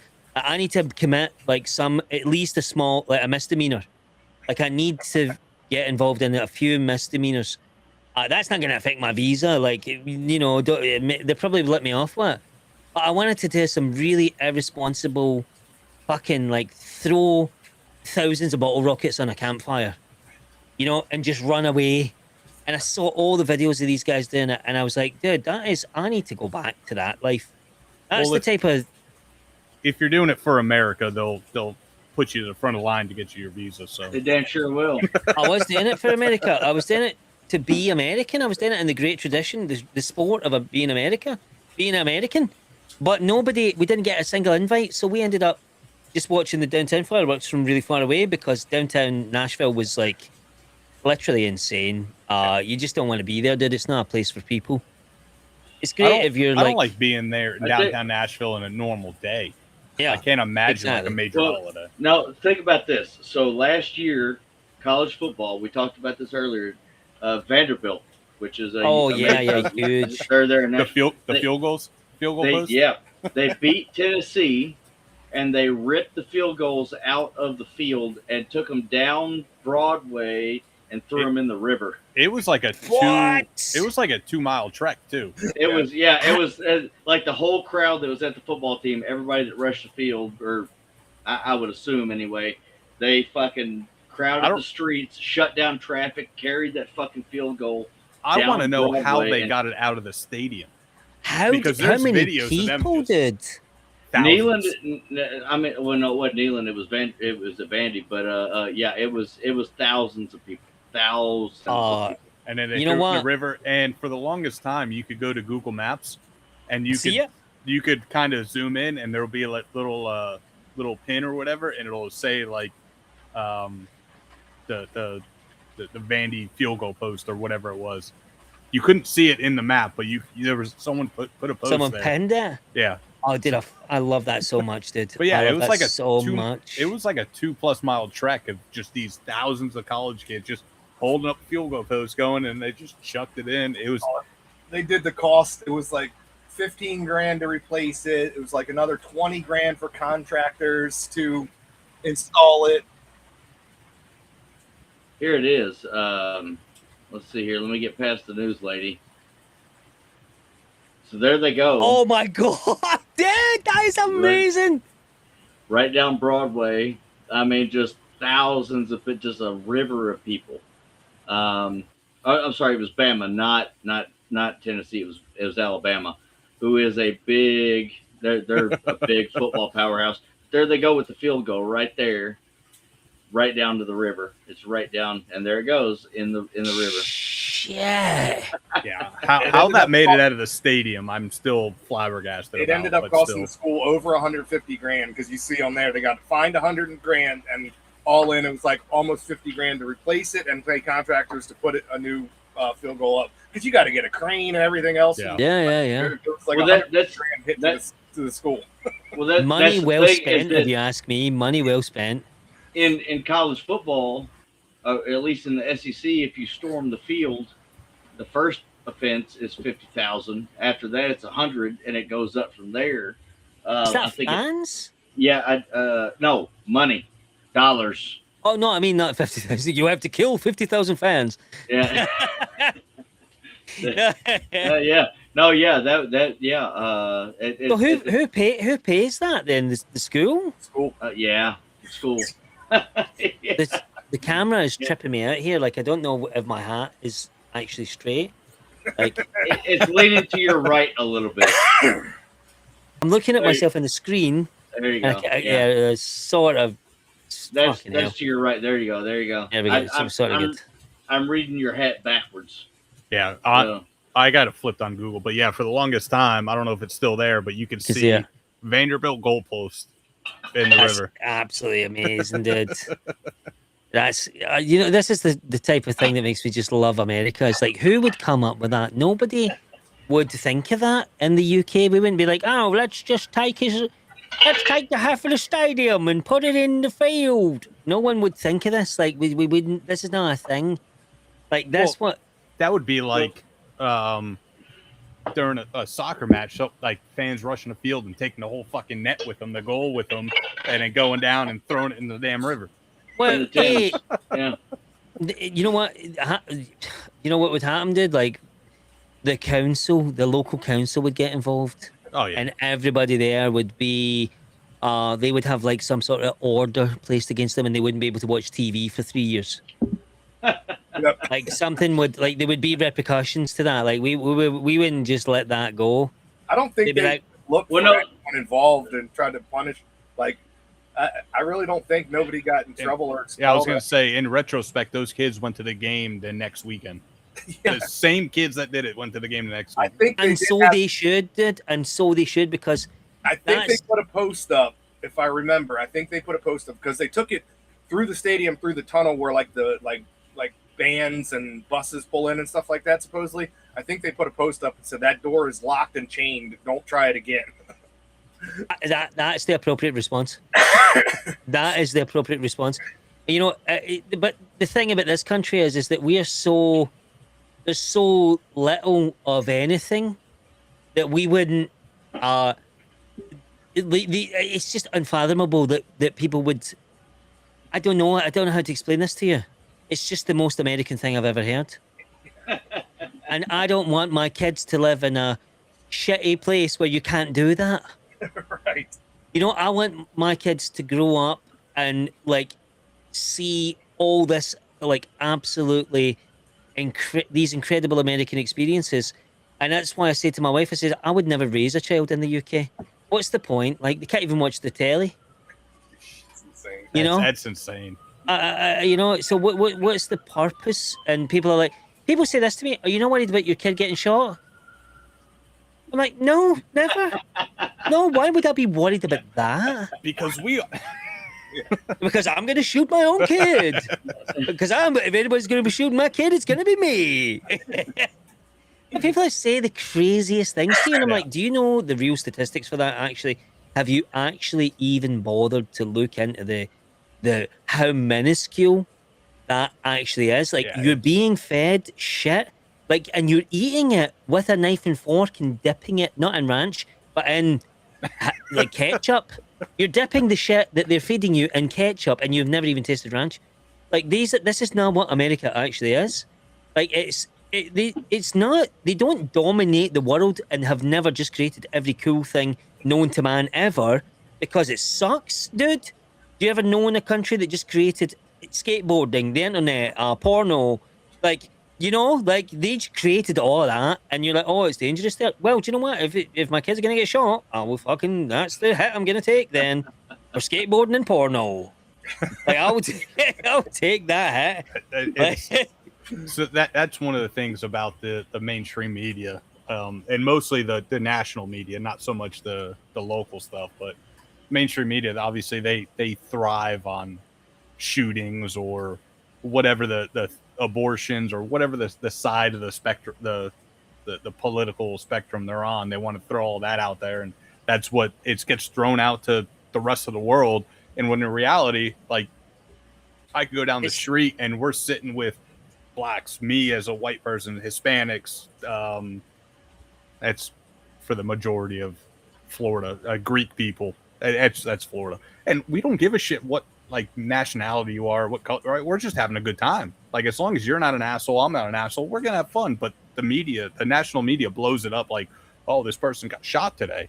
That's yeah, one person got shot because it was a drug deal gone wrong. You didn't say that. Yeah, exactly. Right. But that's what we're eating up, like 99% of the media here. Yeah. Which is why I think people sort of like the videos I posted, because they're nothing to do with politics. It's just a guy eating fucking chili to the dogs. And I'm like, I love America because you invented chili dogs. It's simple. And, you know, that's it. That is that, dude. Like, if you can, going to the chili dogs, next time you're over here, if you could find a... God. Raul is just going off on the chat. He goes, wait, Jerry's white, ? Which he has some questions, which I'll get to in a second. When you're back in the States, if you could find a Skyline chili. Oh, yeah. Okay, like, shit, let me look at this up. We had one where I grew up, and I was there at least once a week. So it's a chain now, but I think it started in Chicago, right? Yeah, I think it was Chicago Skyline chili.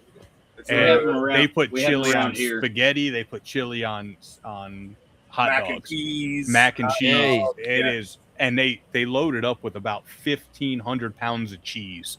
So if you're lactose intolerant, don't go there. I'm not lactose intolerant, but it anything. Is fantastic. They've got the Coney dog. They put chocolate in their chili, and it's disgusting. Yeah, that's good. No, it's good. No, it's not. good. Don't plan We on have- doing anything else the rest of the day. Oh, yeah. though. Unless you want to sit on your shitter the rest of the day. But Well, you know. it's fantastic. But anyways, the questions from Raul. Question 1. What's one British stereotype that you secretly wish was true? That everybody was this upper class, rich, like Prince. No, I wasn't going to say Prince Andrew. That's not. No, I don't wish that. Prince Philip, like posh. You know, like I wish when I moved here to England, I thought I was gonna be like, oh, what, sir? Good day. Shall we go to the polo? Yes. Monopoly guy. Oh, pinky winkies. Like, I wish that was true, dude. I secretly wish that was true. Do you know why? Because England would be awesome if that was true. The second question is, be honest, how many times do you really say bloody hell before lunch? It's 3. 3. That's honest. How many times do you say cunt before lunch? That's the real question. That's 12. 12 times. I mean, we use it like it's a pejorative term. Like, you know, it's like the Australians. It's not a swear word. Mm-mm. You guys see that as a swear word. I deliberately never said it. If you notice, I observed the cultural thing here. When we talked about gunt, I said it's a gut with an unt. Yeah. Okay. I never said the C word because I didn't want to offend your viewers' sensibilities. Because I know that the C unt in America is pretty bad, but in Australia and the UK, it's actually just a normal word. I've called my mother that. I've said that to my sisters. If I called my mom or my sister or a woman in my life that word, I wouldn't be here right now. Now, I say cunt pretty often, but if I'm referring to a person, it's always a male. I will say I have said I'm it. referring to a male. I have said it once to a female, and I got fired from that job. Oh wow! Yeah, I think you maybe found the line. You found the line. I said it once to a debt collector, and she told me that my mother was a cunt, and then hung up on me. But explained properly. I've only heard it explained properly how it's used in the UK, and it's from Brett Goldstein, Roy Kent from Ted Lasso. He's on some other show that I haven't watched, but it's a viral clip about him saying like "Happy birthday, you cunt" or something like that, and he gets pulled into HR and all this stuff. Google that scene, and he explains it perfectly. He's like, I call my sister this, I call my mother this. If I'm sad, I say you cunt. If I'm happy, I say you cunt. And like he goes through it all, and it's like it explains it so perfectly for someone who has never really got it explained by a proper English person. He's on. Want to know something really funny? I just googled that. Right? Sorry to interrupt. Sorry. I gotta say this to you. I gotta say this to you before the moment is gone. I googled what you just said, right? And it just said novelty greeting card, offered by speciality greeting card companies, £3.95 pence. You can buy this. It can be delivered to your door in 1 to 2 days. It's a fucking greeting card here. Like, it didn't even give me the TV show. It just says, here's where you can buy a greetings card that says happy birthday, you cunt. Yeah, he goes through it. I don't know which show it is. It's not Ted Lasso, but he goes through it and he's explaining it to like the HR director of all the ways and how he, uses it with inflection. If he's sad, if he's happy, if he's congratulatory, and it's perfect. It explains it perfectly. It's like the word fuck. It's got something to it. It's got edges, angles. Yeah.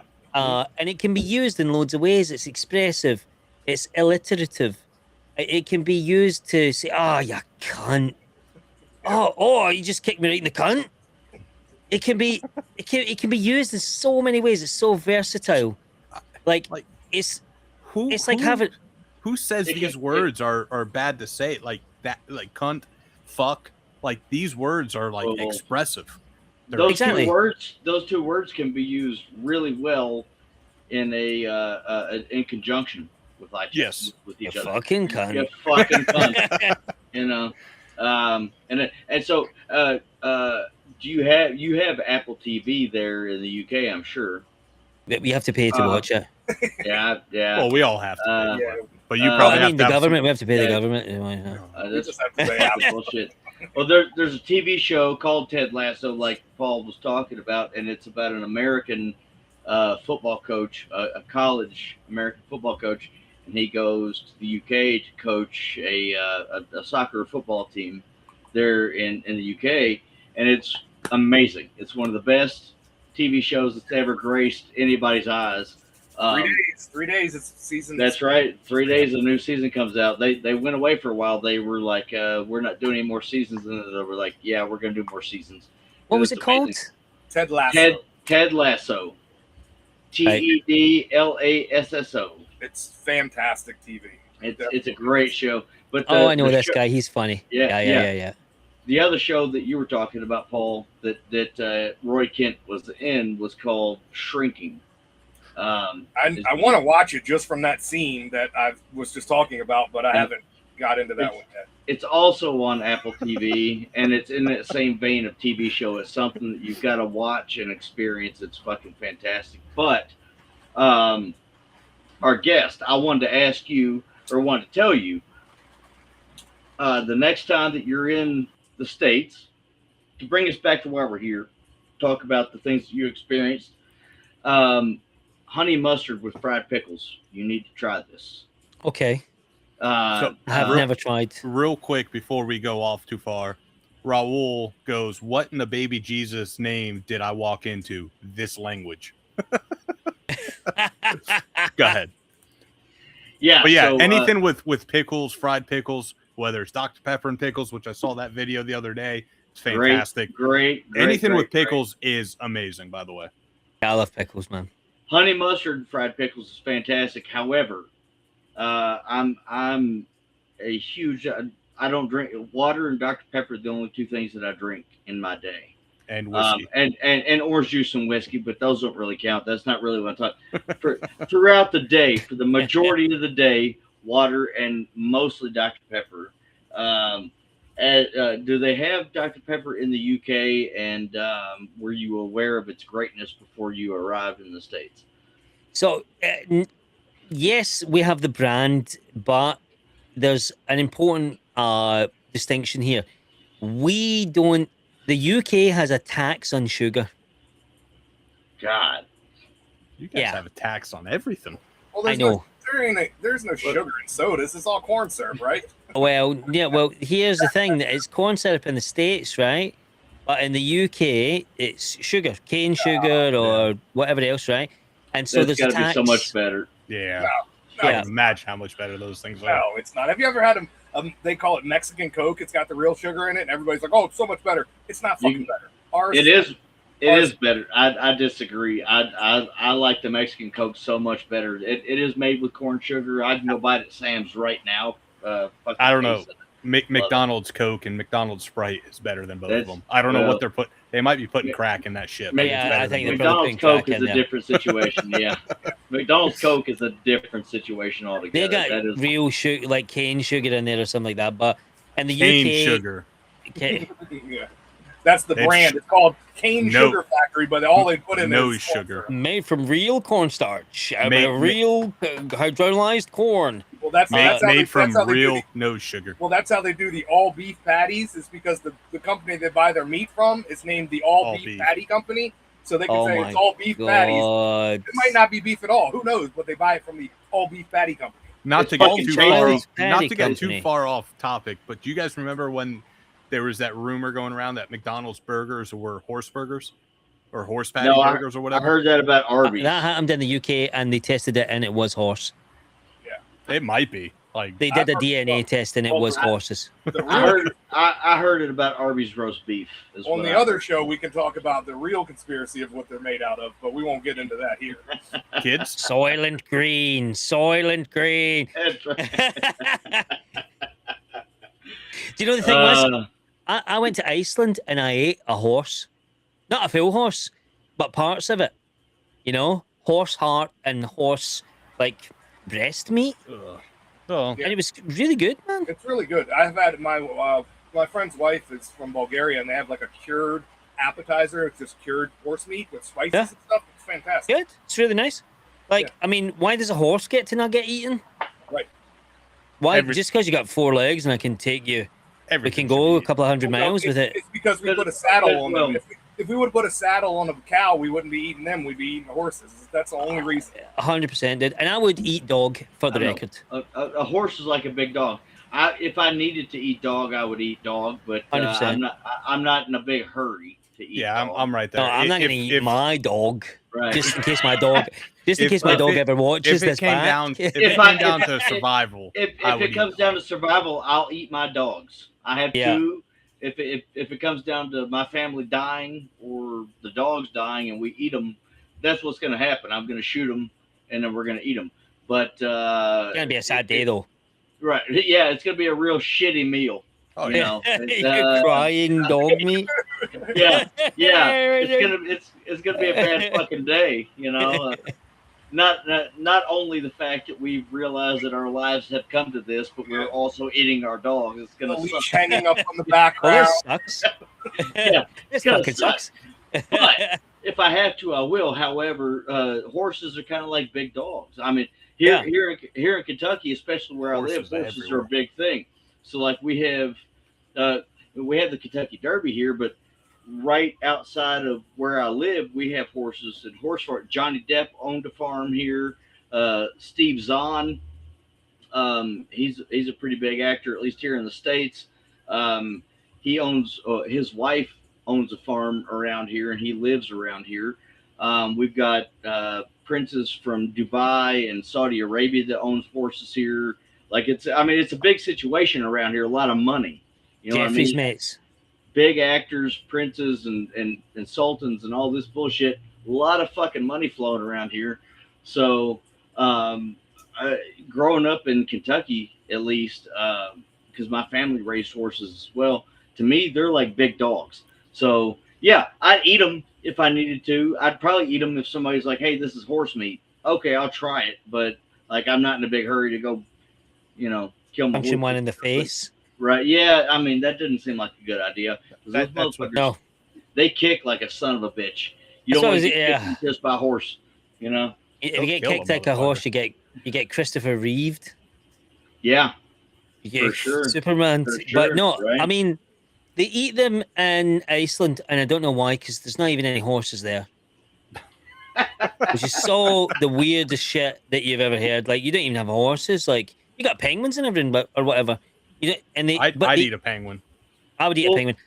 Don't they have like a fermented fish dish that they have in Iceland? Like, because like I was watching, there's a TV show on Netflix, and it's called The Reluctant Traveler, and it's the dad from American Pie. It's fermented shark. That's right. Yeah. Yeah, that's gross. Sturgeon or whatever it is. It's disgusting, dude. And as soon as you pop it open, people start throwing up. It's not even food. Awful. It's not even food, dude. And do you know the reason why they need to ferment it? No, to keep because it. It's poisonous. Like, you need to leave it for like the years outside so the poison goes away. Fuck that. That's gross. And I ate it, and I paid money for that. I'd try it, but I'm not spending my own money on it. It's raining here, so I can't even hear you guys. But Google I think the kid's name's Dr. Dew. It's that kid who mixes Mountain Dew with everything. He mixes that fish with Mountain Dew in a boot, and he chugs it. It's fucking hilarious. I think his name is Dr. Dew. Yeah, this kid does the boot from Beer Fest. Remember that movie, Beer Fest? He's followed. So he has that boot, and he fills it up with Mountain Dew and whatever else. He did that. Oh, fucking hell, dude. This guy is... He also mixed Mountain Dew with that thick water. He looks like Freddie Mercury on crack. Jesus Christ, if you saw this guy, fuck me. He's got that Freddie Mercury face. Yeah, he's done some crazy shit on there. Oh my God, dude, he's mixing it. I would try that. I'd try the fermented shark. What is that? This sturgeon or whatever. I'd try it, but I'm not spending money on it. If someone wants to spend it, I'd try it. Surströmming you. Yeah. He's doing surströmming, like the Swedish like fermented fish. Yeah. Oh my God, but Mountain Dew, it probably makes it actually taste better, to be fair. You know what's funny is here in the States, I don't know if you guys have them there, but we have there are these little red gummy fish, and they're called Swedish fish. Yeah. Yeah. I'll fuck those things up. They're great, but they will lock your mouth. You fucking get them stuck between your teeth. You ain't getting them shits open without a fucking jaws of life. You know the funny thing is, like, I never even saw that until I went to America, and my wife is Swedish. Oh yeah. Well, that makes sense. It's just sugar that in It's the great, shape of but fish. they do have like an equivalent, but they don't call it Swedish fish because it's just fish there. Okay. It's like a fish candy. Yeah. So but the surströmming thing, they don't even eat that in Sweden, dude. That's like nobody's eating that. I've been going to Sweden for a decade, and I never once even got offered it for a laugh. So I feel like that is equivalent to Malort in Chicago. Like they don't drink it, but they'll push it off on some people. I feel like over there they don't eat it or whatever. But if someone wants to try it, here you go. There's always a can sitting in someone's fucking shed. Like they're like, this has been here for 40 years. Which is fermenting even longer. It makes it even better. That's why I have this sitting in my shed with me, in case anyone's ever heard of it. Are you gonna have a shot? So our plan. Unless you guys all do it with me. I have a bottle inside. I have to go find mine. So I'm not going to be the instigator here. I'll be right back. I'll be right back in a second. So our idea for this season was when we had guests, we would send them a little sample of Malort, and we'd all do a shot at the end. Oh, did that? Unfortunately, we can't to you right now because we're not trying to fuck with customs. So next time you're over in the States, we will get you a sample, and we'll all do it on an Instagram Live or TikTok Live, or we'll do this, and we'll all do it together. Dude, I'll get some on Amazon. You don't have to send it. I'll get some, and we'll just do like a mashup, and we'll shot it. I forget that you guys can order fucking booze on Amazon. But we can't order American Amazon. We have European exclusive Amazon. People keep saying that. We have a P.O. box, right? There people can send us stuff. And I've asked if people can send me a piece of snake skin. That's what I need. I got one sitting outside. Well, the snake? Is it dead? Well, we had a snake that shed its skin. So it's just that. Can you send that to me? Oh, well, it's raining now, so it's probably disintegrated now. But oh, shit. Next time you find a snake, I need the skin. Like, doesn't it? Not the shed. Maybe like the actual skin? Yeah. And I'll tell you why, right? Because I've got this, right? And why I have this. Paul's about to shit himself right now. Are you gonna? Oh, you scared of snakes? I don't do good with snakes, but I have a whole arsenal of things that I send them on to a better place. Yeah. Good. I love that, dude. I don't like them either. I hate them. I hate them. If 4 inches long, it's getting his head chopped off. Yeah. I don't care. They're all evil, and they have no place in my yard. And so, yeah, I have many different things to dispatch them. And I got neighbors who are like, oh, they keep away the mice. I don't fucking care about mice. I love mice. Yeah, mice are fine. I don't care about mice. Yeah, I love mice. Cute and fluffy. No. So Dana says we have to send them Everclear. Oh, damn. I have Everclear inside right now, actually, because I was making my own bitters. And you I'll be right back. Make your own bitters. I thought you were going to say you were stripping the paint off your walls. Oh, you got to have Everclear every once in a while. You got to make some jungle juice. Did you guys ever do that? Oh, man. You know what? I just found out that I drank Everclear once, but it explained a crazy 3 days. Yeah. Because we don't have like that neutral spirit here in the UK. Mm-hmm. So when we were in New Orleans, we were getting these things called hand grenades. Yeah. Oh, yeah. Oh my god, dude! Like I was fucking in the bayou with fucking alligators and wow, look, there's an alligator, and like holding raccoons and everything, and like I don't remember any of that. But it's because we were drinking these hand grenades and I don't know, cock gobblers or something like that. We were having these things that were a big fucking chicken, and it was Everclear grain spirit, and we were wasted. In a way that I've never been wasted before. Almost close to being on drugs. Yeah. Oh, yeah. No, Everclear. Oh, my God. and they don't tell you that that's what's in that. No. So you're buying a fruit punch. It comes in the fancy little glass. You think it's Yeah. Oh my God, dude! It was drugs. That was drugs. Yep. And we're walking around high for like days, dude. And we were at the dangerous parts. We were in the dangerous parts of New Orleans, just walking about.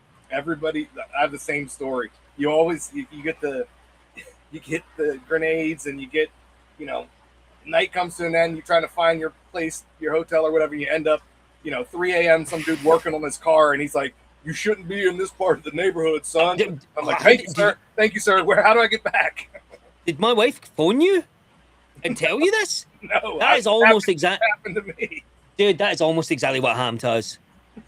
Because we went to this bar, and when we walked in, I swear to God, it was like the Wild West. Like, everybody turned around and looked at us. And the door squeaked shut. And they were like, who are you guys? And we're like, we're just in the area. And they were like, who do you know? And we're like, nobody. And they were like, have you been here before? And we're like, what is this? Like 50 questions? Like, we just came in here for a drink. It was the only place that we could find on our phones that was open till like 1 a.m. Mm-hmm. And it was way outside the downtown area, dude. Oh my God. You don't have to get far outside of downtown New Orleans to get to an area that it was probably shouldn't be. It was pretty sketchy, dude. It was pretty sketchy. But did you just take a shot of Malort? Mm-mm. Let me tell you this. I'm still drinking the Blue Note. Well, we had our Good. Christmas episode, and we just do like themes whenever it gets around. So we did Christmas episode. We did eggnog made with Malort. Oh no, no! That is possibly. It's 100% worse than regular Malort because I want to preface this. Paul Megalort. Paul did the eggnog and Malort. Me and Adam did not. We were smart enough not to. Now, Evan Williams eggnog is tier 1. You know Evan Williams? Pennsylvania Dutch. We did an eggnog shoot-off, and Pennsylvania Dutch won. So the Evan Williams is fantastic. Evan Williams is great. The Pennsylvania Dutch is far better. How can it be? And How is that possible, dude? The best part is I'm pretty sure a handle of Pennsylvania Dutch comes in a plastic bottle. It does. That's how we got it back through TSA. And it's fantastic. We smuggled like 4 liters of that, 2 gallons, back through TSA in our suitcases, like of Evan Williams, because it was like a massive like handle. And oh my God, I see you smelling that, and you didn't. It smells good. Does it? It smells good. I'm not drinking it yet. Let me see the lid again, Jerry, real quick. Just hold it up. The what? The lid. Okay. Yeah, I can't find this motherfucker anywhere. It's because you gave it to Jeff from Jay Mattingly, and I don't think you ever bought a new bottle. Why does yours look darker than his? Yeah, it has wax on it. Yeah. Why does yours look darker than Paul's? Because I probably have more, and I'm. Oh no, Paul's has wax on it.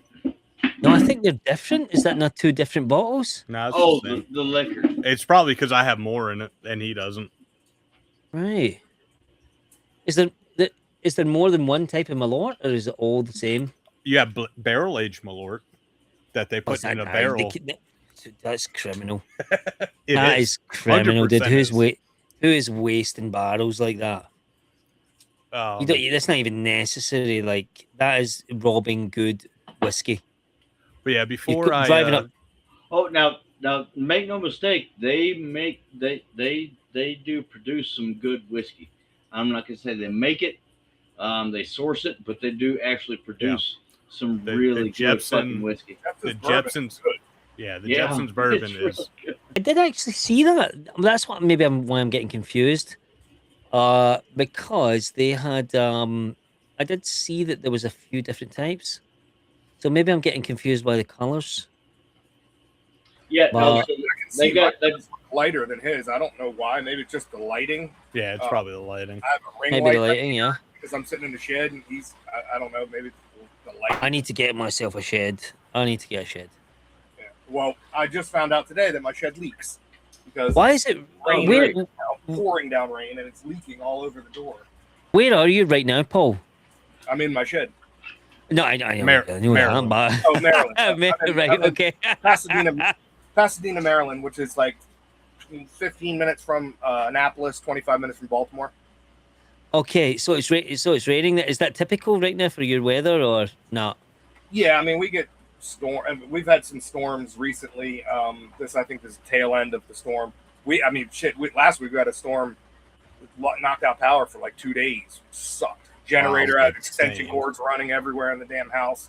But yes, on the river, that is typical for the East Coast. Yeah, I get quick.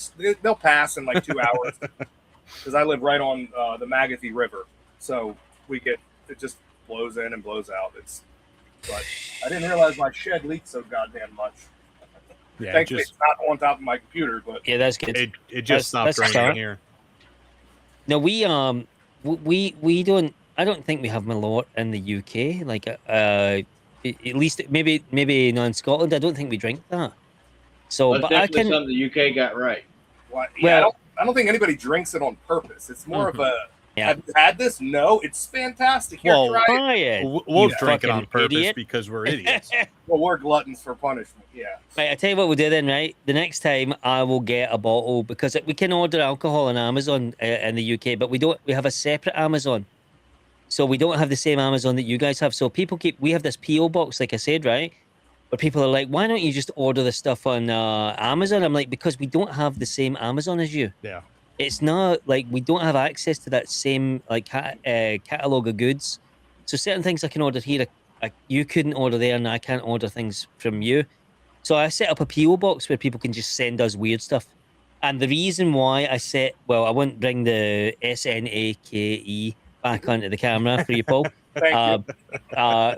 The reason why I've got that, right, is, and I haven't showed it to my dog yet, but my dog is a English Springer Spaniel, so he's got a really sharp nose, great bird dog. He's trained to go for birds, so he'll flush and he'll go out beating and he'll bring birds back and everything like that. He's trained by the best in the UK, and he's amazing at it. And I don't shoot here in the UK because it is a ball ache to get a license. Like it's you can't even rent a house and you need a cabinet, and if you and you need that to be installed in your house and bolted to the walls, and like a way that is like it's prohibitive if you're a renter, right? So to get that cabinet, it needs to be drilled in a minimum of X amount of feet into the floor, concrete, on a brick wall. The brick walls are not even that deep here in the UK, so you'd be going into your neighbour's house and she'd have a fucking drill coming through her wall. It's just not even worth it. And that's just for a shotgun, dude. Right? And you can't even keep the ammo in the same safe as the gun. So they have to be separate. And we can buy shotguns at Walmart. Yeah. Exactly, right? Which is crazy because I grew up and we never had in Scotland. I had loads. I shot loads of guns when I was younger, like loads guns that it probably shouldn't even been able to shoot. Right? I nearly killed about 3 people, but by accident, purely by accident. Like, I didn't mean it. I wasn't trying. So we had like very lackadaisical gun safety because what happens is when you don't have a good education on guns, you become irresponsible. So you actually should have like gun safety. Like, this is what's crazy about places in Europe.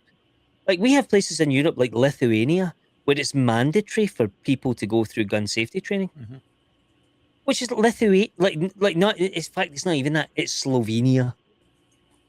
It's Slovenia where they're like, oh, you can take a government-sanctioned gun safety course, and everybody should go through this. Why is and I went to Slovenia and fired machine guns and shot tank rounds at a tank. Like, you can't in the UK if you did that, they'd be like, he's trying to take over the government. It's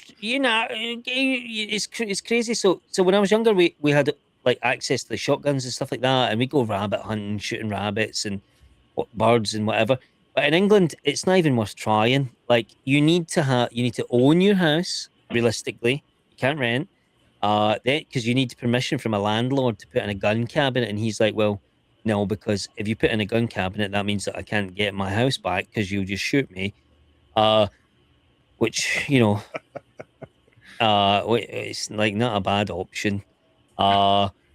So I've got a bird dog who's trained to go and get birds when I shoot them, and I'm not allowed to shoot. I want to come to Tennessee and shoot some birds, shoot some ducks, man, and let him live his best life so he can go and get the ducks. Right. You know, because he's like, this dog is a crackhead. He is a crackhead, dude. But if you just go, there's a bird, he'll run for 2 miles and he will bring that bird back. Like, no matter what, and he will sit there and stare at you in the face and just hold it there. And it's just, that is in his genetics. Yeah. You know, it's just in his genetics to go and get that thing. And you show him the birds out of the sky and he's looking at them. And when he was really young, he would look up and his eyes were not so good when he was much like 1 year old. So he's looking at a Boeing 747 and he thinks that's a really far away duck. And he's looking at planes going, come on, I'm waiting for you. Like, that's a really small duck. I'll still catch it though. A really small duck, I'll catch that. And this guy is just, his genetic drive is just that. So when I come to the States, like, the first thing I'm going to do is, when I become a citizen and with permission of the state, exercise my Second Amendment rights and just get into the hunting community, because I love that that exists. I think it draws people together. It bridges boundaries. It lets men be men. It builds camaraderie. There's so many positives to shooting your own like food, because I eat all this stuff. Yeah. I eat all this stuff. Like, I don't just like bury it in a ditch. Like, I'm taking that home and I'm eating that. Yeah. You know, that's why I try to have a point where I say I have a broad palate. I will eat anything, because if somebody took the time to kill it, I'll take the time to eat it. There you go. So going back to the shooting machine guns and tank rounds, and how over there in the UK the government's saying you guys are going to take over. Over here, our government's like, oh, they're just having fun. In reality, we're trying to take over. Yeah. But they've got, dude, Northrop Grumman have got some UFO alien shit that would be like, blast his mind out, take his mind off. They like, the stuff they've got is like 1,000 years in the future, dude. They are like that flying black Dorito, the TR3B. Like, wow, dude. That is like, I mean, talk about American excellence, dude. And the thing is, you know about that, so that's not the best that we have. No, that's like the shit that they bombed Nagasaki with.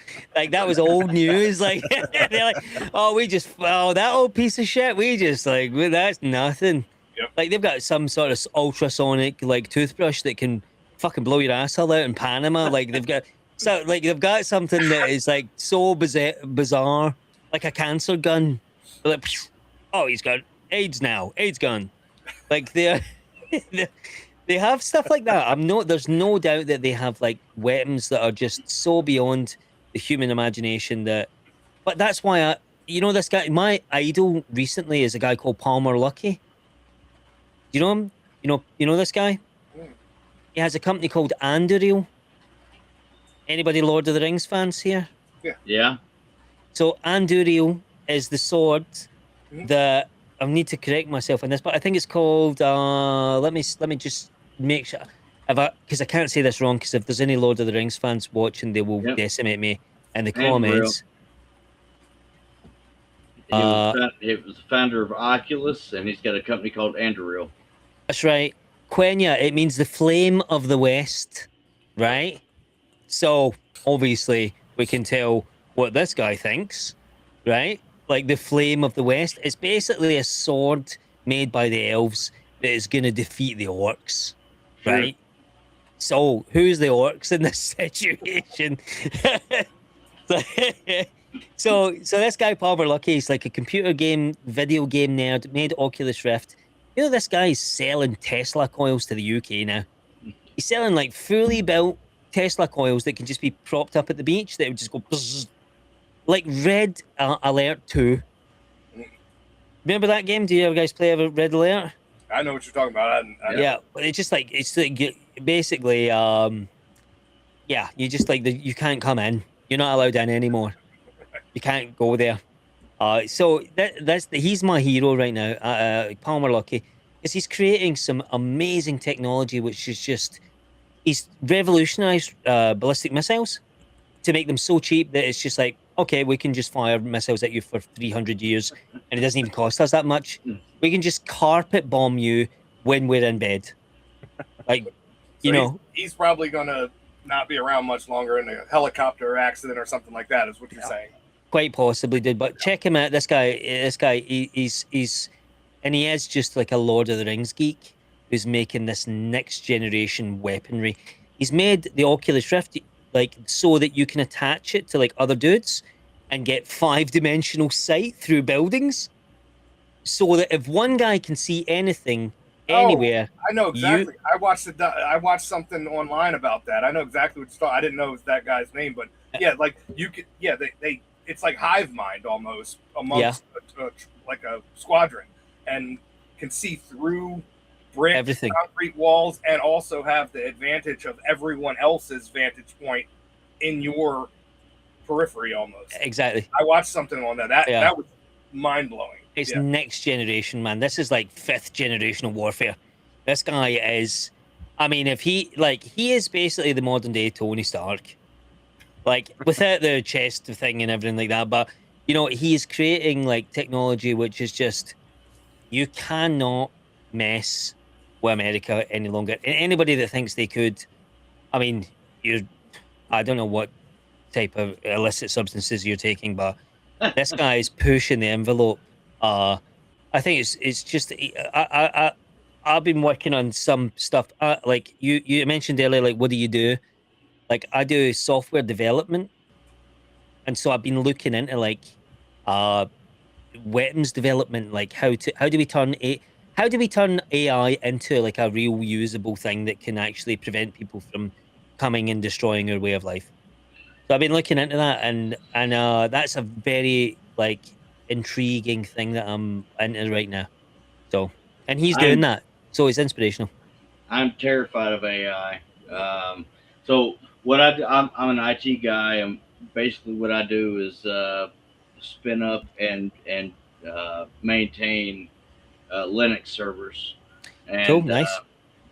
Before too long, AI is just going to come along and wipe out the need for my job as a human being. Depends on the Linux server. True, but it's very concerning. That's so. It's got to hold on. That I was talking with a guy the other day, and I think the way the progression of AI is going to go is going to be Eagle Eye, the movie Eagle Eye, and then the movie Minority Report, or the book Minority Report, and then Terminator, and then The Matrix.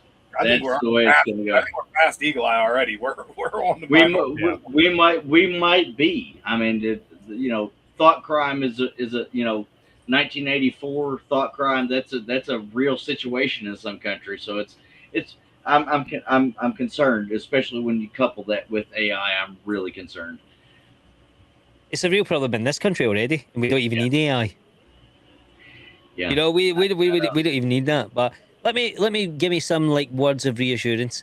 Like AI is so bad that it can't be trusted for anything other than like chatbots to like rearrange your flights. And even if you try and rearrange your flights, there is a 80% chance that is going to get fucked up, and you need to speak to a person. Did you see about? Do you know who Tony Robbins is? Yeah. Did you see about his personal AI? No, never, no. Okay, so it mined some Bitcoin, made its own money, independent of anyone else. It bought a robot dog so that it could inhabit the body of said robot dog, all on its own. That's pretty crazy. That's fucking nuts. And That's pretty crazy. And there are like 5 other AI models out there that there's one of them that was, I can't remember which one it was, but it was completely isolated from the internet. It found a way to the internet, and then it infiltrated several other companies. And there've been like 5 different AI models that have infiltrated other companies. I saw this. I did see this. Yeah, but do you know what? I'll have a hot take on this. I think they are scamming us to believe that. They might be, but there's some real shit going on, because part of what I do, I interact with AI on a daily basis. And there's some real AI shit out there that it's within the next 20 years, it's going to get out of control quickly. Yeah, and I'll it just does. say that. Yeah, and it can, like, that's the thing about this type of technology. It can become exponential. It can blow like one day to Yeah, the next. It can yeah, be 50,000 times better than what it was yesterday. yeah. No, I agree with you. I just think right now for what people are using it as, it's completely useless, dude. It can barely string a fucking sentence, and I'm using it constantly. Um, and not even am I using it constantly. For like a year and a half, I've been getting I'm in this training course to train AI rubrics. So how AI works is in this rubric system, and if you're an expert in something, you can go in and help to train the AI in that subject matter. And it says if A is right and B is wrong, what's the explanation for B? How do you determine logic in this situation? What would be the right answer? And you submit these expert answers. And eventually, what it's building to is like an expert knowledge in in a specific category, right? Sure. But the thing is that the guys that are scoring you are not experts in the category, so they're scoring you based on what your answer to, like, how did you placate the rubric. So it's by default completely flawed because I'm a qualified engineer. It's asking questions about engineering. I'm feeding it answers from Google about engineering, but I never said it in the right way. So the guy who's marking the rubrics doesn't understand it and Hmm. then says that's a fail, when in actual fact, it's completely mathematically sound.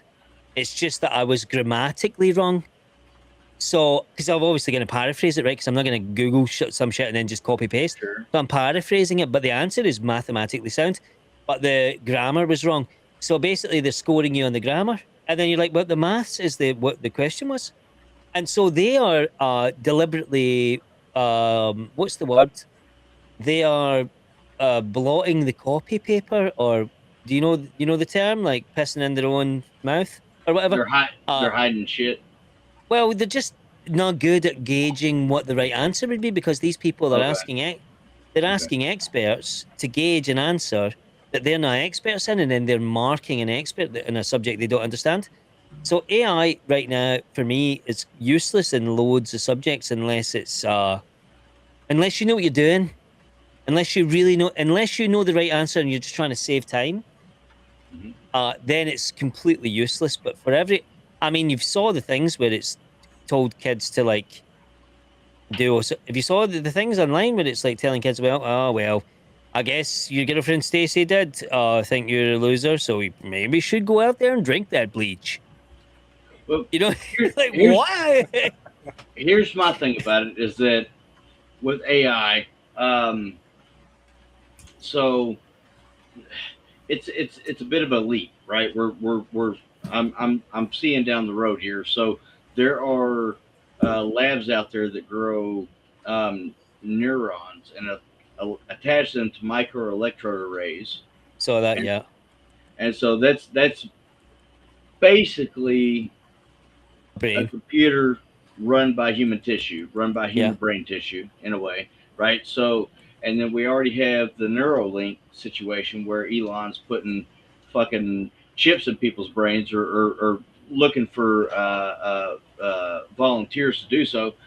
So once we go from a brain that runs a computer to the Neuralink, it's not too far of a reach to say AI will infiltrate a human body before we fucking know it. And that's that again. Like I'm immersed in science fiction my whole life.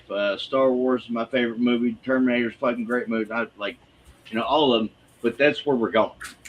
No, I That's agree with you. that's what's and that's concerning to me. Like there are people that are uploading their personalities to computers already in hopes that they'll be revived, in 100, 200, 300 years, whatever the fuck.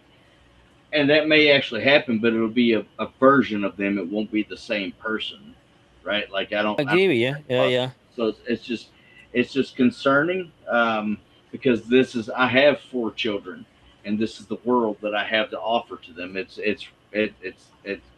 concerning. It sucks. I think we look at it different ways. Like we definitely look at it in different ways for sure. Because I think, I mean, the next step is to escape biology, for sure. Like nobody wants to die. Sure. Like none of us sitting here are like, yep, can't wait until I'm a pile of rotten bones in the fucking ground. Right? And then what is the price then for us to escape mortality? Like, what is the price? We have to digitize ourselves, right? Like, you must beat mortality in order to explore the universe. You have to, because the human body is just not equipped. I agree with that. But I don't think it's possible to. Right? I don't think. What is the price then for us to escape mortality? Like, why am I back in here? Themselves, right? Oh, you've just you confirmed yourself. Must beat mortality AI in is order just to explore the universe. AI. I don't think it's possible to do that and remain yourself. I think you would have to make a copy of yourself in order for that to be a possibility. I know. Why? I think I just did copy myself. So we have a call in. I brought the caller to the stage, and That's apparently what I thought was happening. apparently they have YouTube on the background. So Yeah, they got the volume up. so I've What? turned it off. Wasman, you there? Hello, yes. I'm not sure if you can see me. I've turned the YouTube off. We can hear you. How are you doing, sir? Yeah, not bad there. How are you all? Good. Doing good. How are you? Yeah, not bad. Just chilling out. Thought I'd, just meet new people and say hello, basically. Awesome. Where are you at? We're glad you did. Yeah. I'm from North Wales, basically.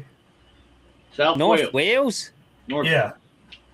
He's closer to me than he is you guys.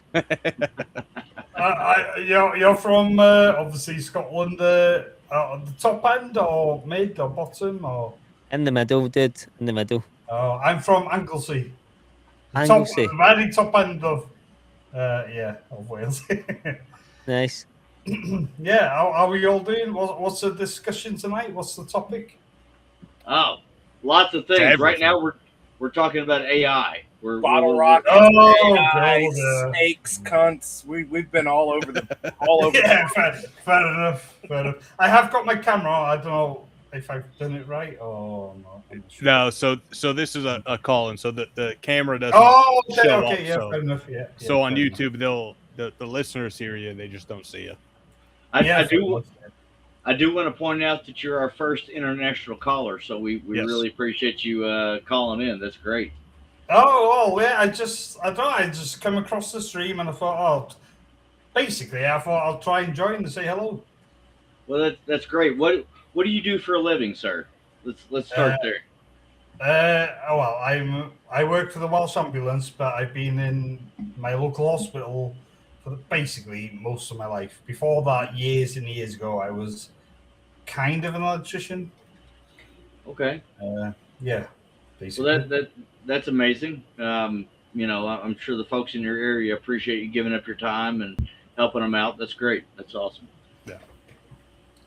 Yeah, cool. I just plod along, do my thing, and earn my money basically. There you go. You drinking on anything right now? It's late. Where you? I am. No, I'm into my ales and stuff, but I have a certain amount of ales these days, and then I move on to some gin. Okay. Nice. So- Yeah. You've got to explain what an ale is. Like, are you drinking it cold or warm? Wow, this is controversial in some people's views. However, I enjoy them both ways, to be honest with you. So Okay. talking about that. In the summer, right now, obviously it's boiling hot across the world. Yeah, I do cool them down, and I do prefer them that way. Room temperature. No. I mean, Cold. fridge cold. Right. So But in the winter, yeah, fair enough. As it goes. So talking about that, I was at it was a brewery around here that has since closed down, which is a shame because it was a fantastic brewery. They also had a pizza shop attached. But I was there at least once a week, if not 2-3 times a week. And there was a bartender there, and they had everything from their red ales to IPAs to regular lagers to basically the whole shebang. And one of the times the bartender, I ordered a drink and she goes, "I'm giving you 2." I go, "I'm not paying. Like, I'll pay for a second one, but I don't want it sitting out." She goes, "No, drink that one cold. Like, we're going to give it to you. This one, let it sit out. Let it, like, in 20-30 minutes, go back to it when it starts getting warmed up a little bit. Go back to it in an hour when it's room temperature, and let me know how it is." So it was I want to say it was it might have been an IPA. It might have been a red ale. I don't remember exactly. So I kept going back to it later on, like when it was cold, when it was cooled down, almost room temperature, and then room temperature, and then after it sat there for about an hour or two, the flavor coming out between a room temperature beer and a ice cold beer off the tap is night and day. Like, True, I know the Coors Banquet, we were drinking this earlier. There's no way in hell I'm drinking that at room temperature. I will absolutely drink it at room temperature. Not a fucking chance I will drink it at room temperature. It does make a big difference. However, now you do some of these like these ales, IPAs, like these like higher end beers. BRB, I just need to go for a quick piss. You're good. Sure. Yes, some of these beers that these brewers kind of like put their heart and soul into, you let them sit and whatever, they're trying them warm, room temperature some of them are so good at room temperature. Yeah, I think basically, it's an individual experience. The same beer, yes, can taste different, obviously, depending on the temperature. But at the end of the day, everyone's different. If it's a hot day, you want a cold beer. If it's winter, you want something a little bit warmer. And I've had multiple beers the same time, different temperatures, and it's just, some days it's good, some days it's all right. But either way, in all honesty, I like beer all the time, so I don't care. I agree. As long as it's a good beer, basically. Good beer is good beer. I agree. Yeah. I like my beer cold. I had this Coors Banquet. I put it in the freezer 40 minutes before we. To be fair, most of the time, I'll have them, cold. Yeah, if I'm watching football and I know I'm crushing a bunch of beers that day, just going to be on the couch, not going anywhere, I go grab a beer out of the freezer, because then I grab a beer out of the refrigerator. You accelerate the process. So that I know the beer that I'm drinking, I go to the freezer again, grab that single beer out, replace it with the beer out of the refrigerator. I want my beer to be, I want damn near slushy almost. Beer when I'm I totally get it. And at the end of the day, if it's a good beer, it doesn't really matter what you the can drink it however it is. Exactly. Of course, it's going to taste different one way or the other. I prefer my whiskey room temperature and my beer exactly. There's different scenarios. See, for me, the whiskey's got to be room temperature on maybe on the rocks, depending on it is. But for me, beer, I'm not a big fan of ice cold beer. Like, it's got to sit out for a little bit for me. Unless if it's a lager or a pilsner or something. I was going to say, if it's an American lager, American pilsner, ice cold, it's got to be fucking exactly. But you start getting into some of these like IPAs, some of these like European stuff.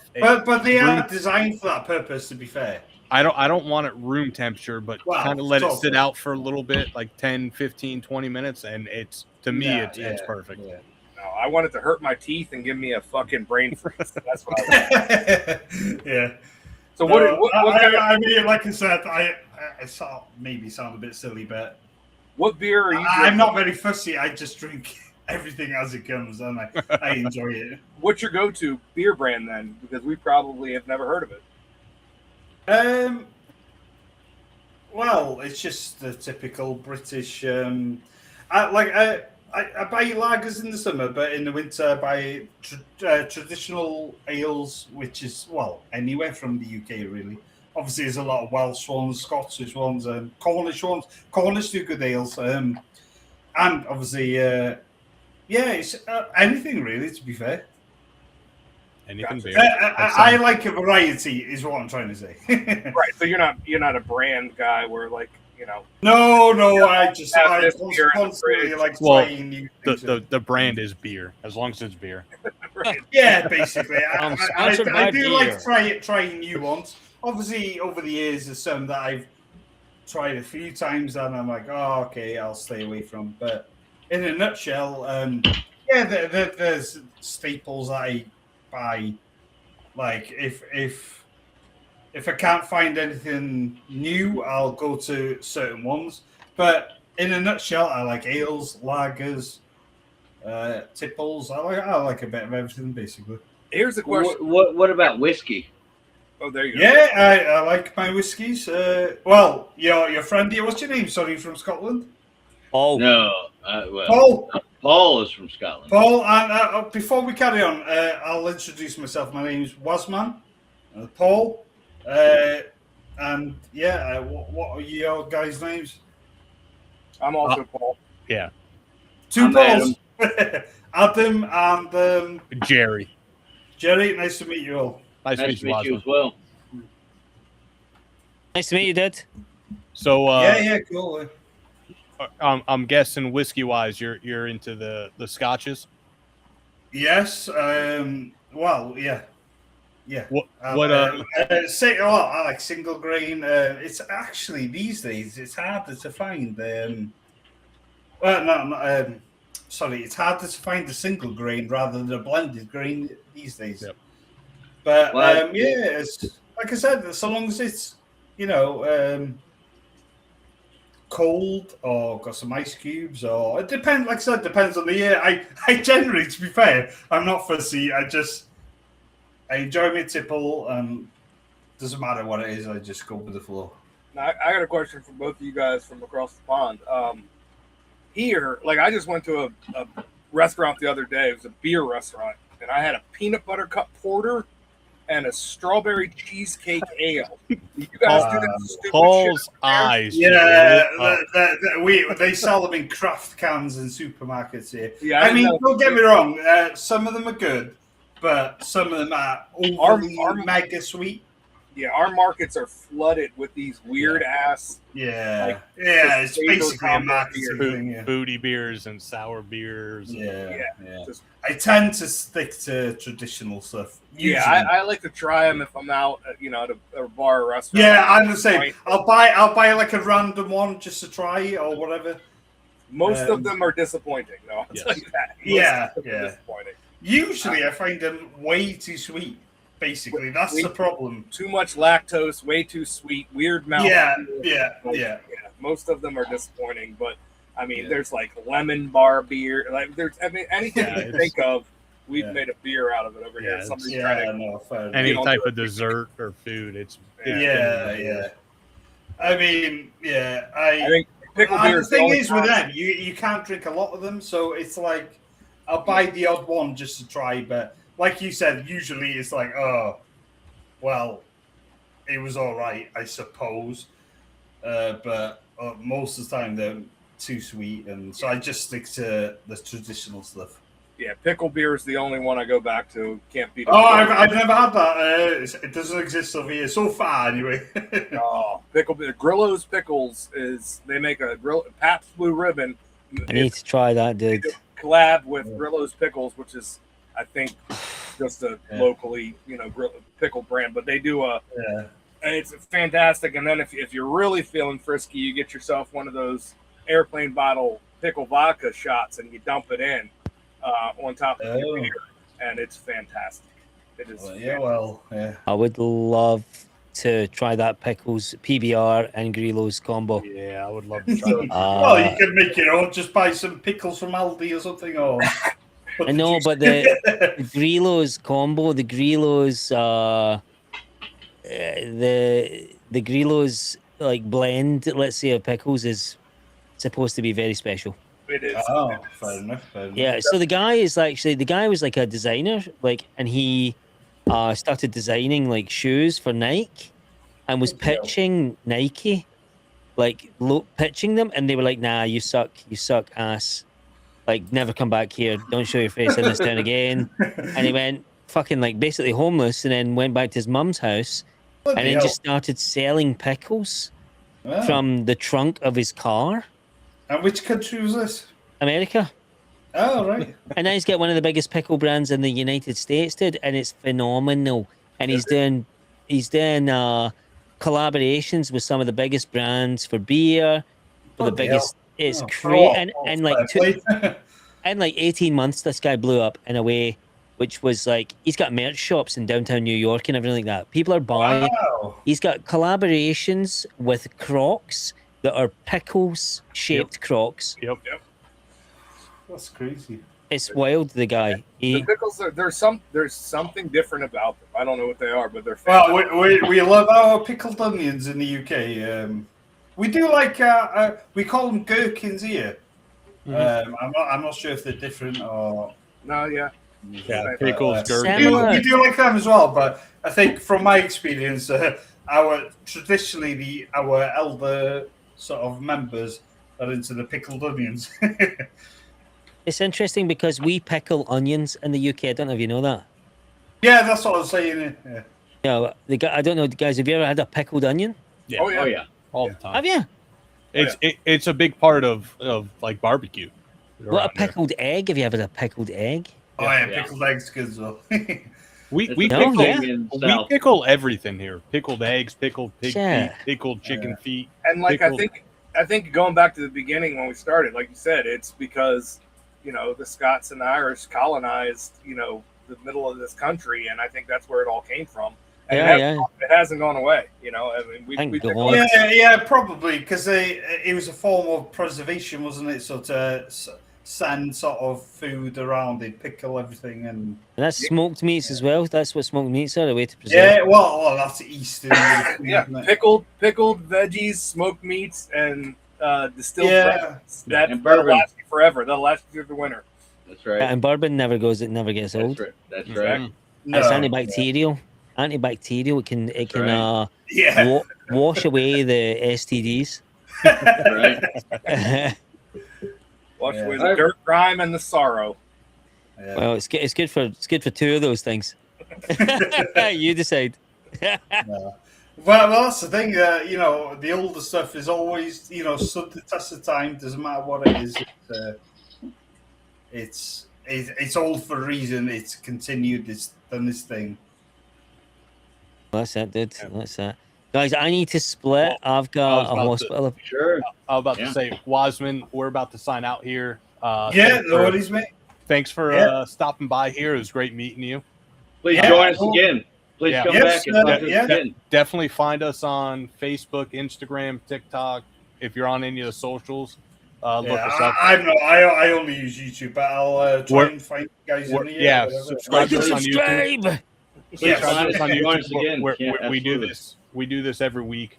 Yeah, cool. At the same time, that link's always open. So if you ever want to come back, definitely hit that link up, and we'll glad to Yeah. have you back on. Absolutely. Yeah, cool. Yeah. So Nice one, guys. Great. it was Thank you great- for joining us. great meeting you. Appreciate it. Absolutely. Cheers, man. Take it easy, goose. Take it easy, mate. See you later. So, Paul, one question before we sign off. You sign off. Obviously, it's a big stereotype that you guys eat beans and toast. How much better is beans and toast with ranch? You know what? Can I be honest with you? I might be the absolute worst guy to ask this, right? Because this is like full 100%. This is an exclusive. I've never eaten beans on toast. This is Good for you. So our buddy Raul asked. He said something earlier in the chat about beans and toast, and I was like, "Hold on, I got to ask this question." I would try beans on toast with ranch. Not without, though. No, So- Because I know. Well, I think that needs to be your next video. Yeah, Dude, I think we might be. I think we could do that. and then I the think that. second question is: in the States, it's a big thing, ranch versus blue cheese. Have you had blue cheese yet? I've eaten blue cheese, but do you mean like blue cheese dip? It's like Dressing, a dip. yeah, It's like a dip yeah. dressing. It has like the chunky blue cheese in it. So the And funny it's thing is, fucking like disgusting. Oh fuck the- you! I will chug blue cheese out of a container before I even look at ranch. Fuck that. Ranch is the most disgusting. No. I waited this whole episode to say this. Yeah. Ranch is the most disgusting fucking thing in the Yeah. world. Oh, Blue no, cheese I like all- ranch. Jeez. Blue cheese all day. No. I'm a blue. No. I say blue cheese over ranch, but ranch is fantastic. No. So I don't I cannot stand echo ranch. Jerry, but blue cheese is better. I cannot stand ranch. You're both wrong, but that's okay. Is there a third option? No. Yeah, in I America- heard those two. The third you go option home. is none of them. Honey mustard. No, honey Oh, fuck. mustard's the Yeah, next honey American option. I think is honey mustard. Which is Honey good. mustard, I love honey especially mustard. with fried pickles, like I told Or- you earlier. Fried Or pickles. nowadays, I bet you Chick-fil-A sauce is taking over honey mustard. Fuck You know that. what? They actually I sell like Chick-fil-A Cane's. sauce in the supermarket here. Oh, I have it in my fridge in a big old container. My Yep. kid loves it. She puts it on everything. I'm going to Cane's- try that. I need to try that. Cane sauce is so much better than Chick-fil-A. I agree. I gave her cane sauce, and she still likes Chick-fil-A sauce. But I think Oh, cane We sauce- had a so much Cane's open better. up here. We haven't tried it yet. Oh, But, it's so much better. Before we get on a larger tangent, I just had to ask those questions. But Yeah. thank you, Paul. I'll answer. I will answer, but I will say this. Right. What is it? Blue cheese? I never tried blue cheese. Gotta right. make sure it's chunky though. You gotta Yeah, make it's sure got to be chunky. It's got Can I to ask have a question? cheese in it. Is it Marie's blue cheese? Marie's. You've is a heard good of one. Marie's? Yeah. Marie's is a good one. So when we just came there the last time in Nashville, we were in the Kroger, and we're walking in the Kroger, and my mum is called Marie, right? And we're like, Mum, like, look, there's you've got cheese here, and she's like, oh, that's Marie's blue cheese, and basically she did. Yeah, that's Marie's Yep. blue cheese. That's my mum's cheese. That's a good one. That's a good one. That is my mother's cheese. So if that, if that Like makes you hungry, then that is Marie's. Well, the way You you won't say like that. it. I would never try Marie's cheese, but if there's another brand you can recommend, There's plenty of brands out there. You won't like it. You won't like it as much as ranch. I promise. I think it's like blue cheese and wings. Like you need buffalo wings and blue cheese dip is fucking. Sure. That's top. That's Oh, god second tier to food. none. Yes. Yeah, that's god tier. That's what Zeus is eating on Mount Olympus right now. Yes. Like he's not fucking around, but he's dipping his fries in ranch. There you go. So- there you go. There you and go. And something else in honey mustard. I'm gonna try that. Pickles. Yeah, you got your fried pickles and honey mustard. You got to try that. It's try it. It's the shit. Especially if you can find a Sonic that still has fried pickles. Those are Oh fuck! Is that even a thing that they just don't have updated menus? well, some of them do and some of them don't. The one next to me had fried pickle fries, and then the next town over where I actually live, they had fried pickle. The round Oh, the chunky. motherfuckers. Yeah. Fuck. That being said, most barbecue joints, especially in like Tennessee, have fried Yep. pickles, so you They should be do. good. Yeah, exactly. Fuck. Well, I hate to go, guys, but do you know what? Yep. I'm gonna give you one last snippet why America's awesome. Go for it. Because in America, if you're sick and you have enough money, which is obviously a caveat, or insurance, you can go to the doctor and say, I'm sick. Like, help me. In the UK, you cannot go to the doctor and say that you're sick. You have to wait to tell the doctor that you're sick. Then he has to agree that you're sick. Then he has to send you to somebody that can verify that you're sick. And then you have to wait for him to record that you're sick. And so the reason why I'm leaving right now is not of my own volition. It's the fact that I have been waiting 1 year and 8 months to see a doctor. Jeez.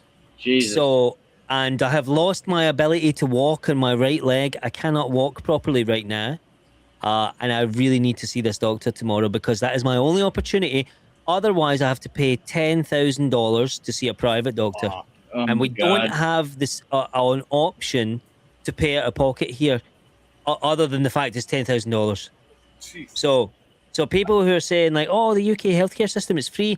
Yeah, do you know what? Sometimes free shit sucks. Uh-huh. You know what? It- You know when you get all those beer brand fucking t-shirts and they fall apart in 2 years because there's like no thread count on them?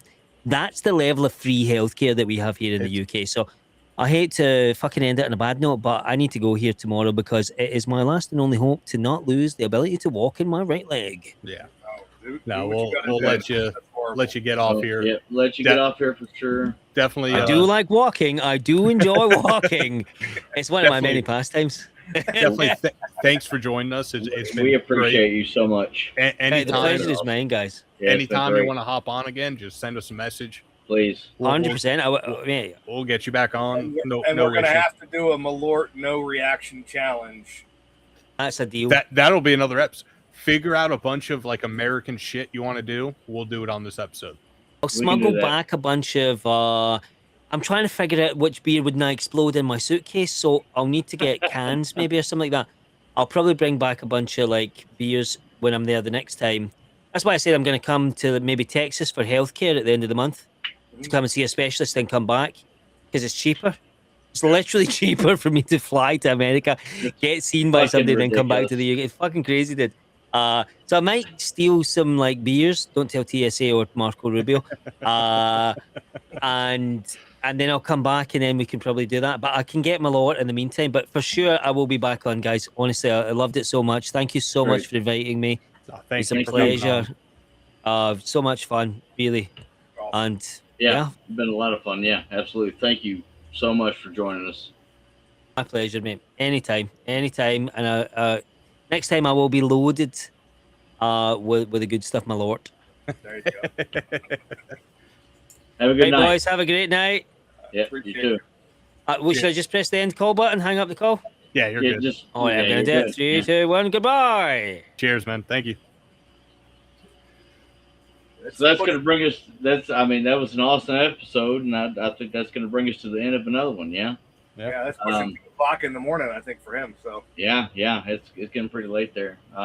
As always, we're going to encourage you to support your local veterans, active duty military members, first responders, all these folks. Nurses and doctors. They're giving everything they got for us.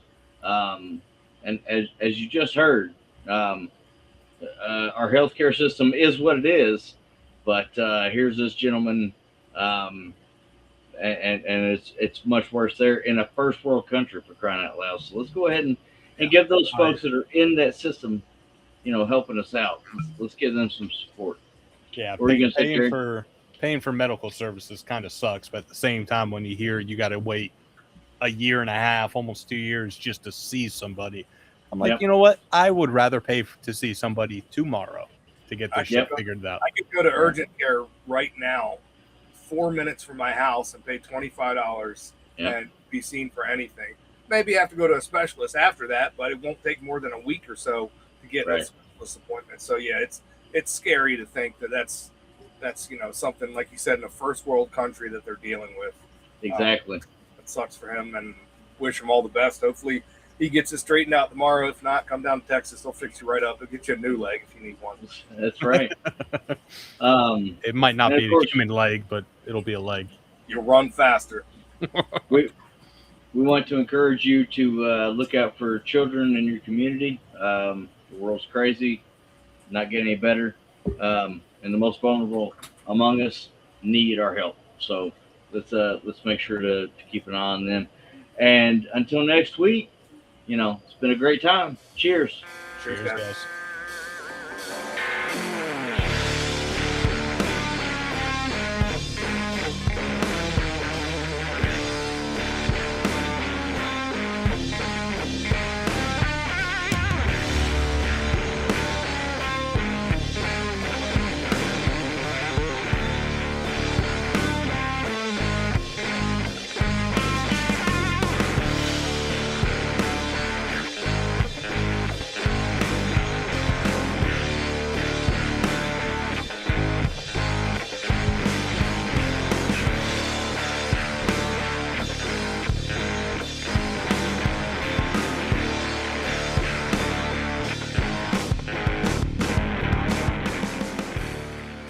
Bourbon, Beards, and Belvederes is produced by Adam Bolden, Paul Rousseau, and Jerry Ullman. Edited by Jerry Ullman. Music by Ryan Johnson. You can find all of our links on our website at bourbonbeardsandbelvederes.com and at beacons.ai/bourbon beards and belvederes. As always, enjoy your bourbon and cigars responsibly. Cheers.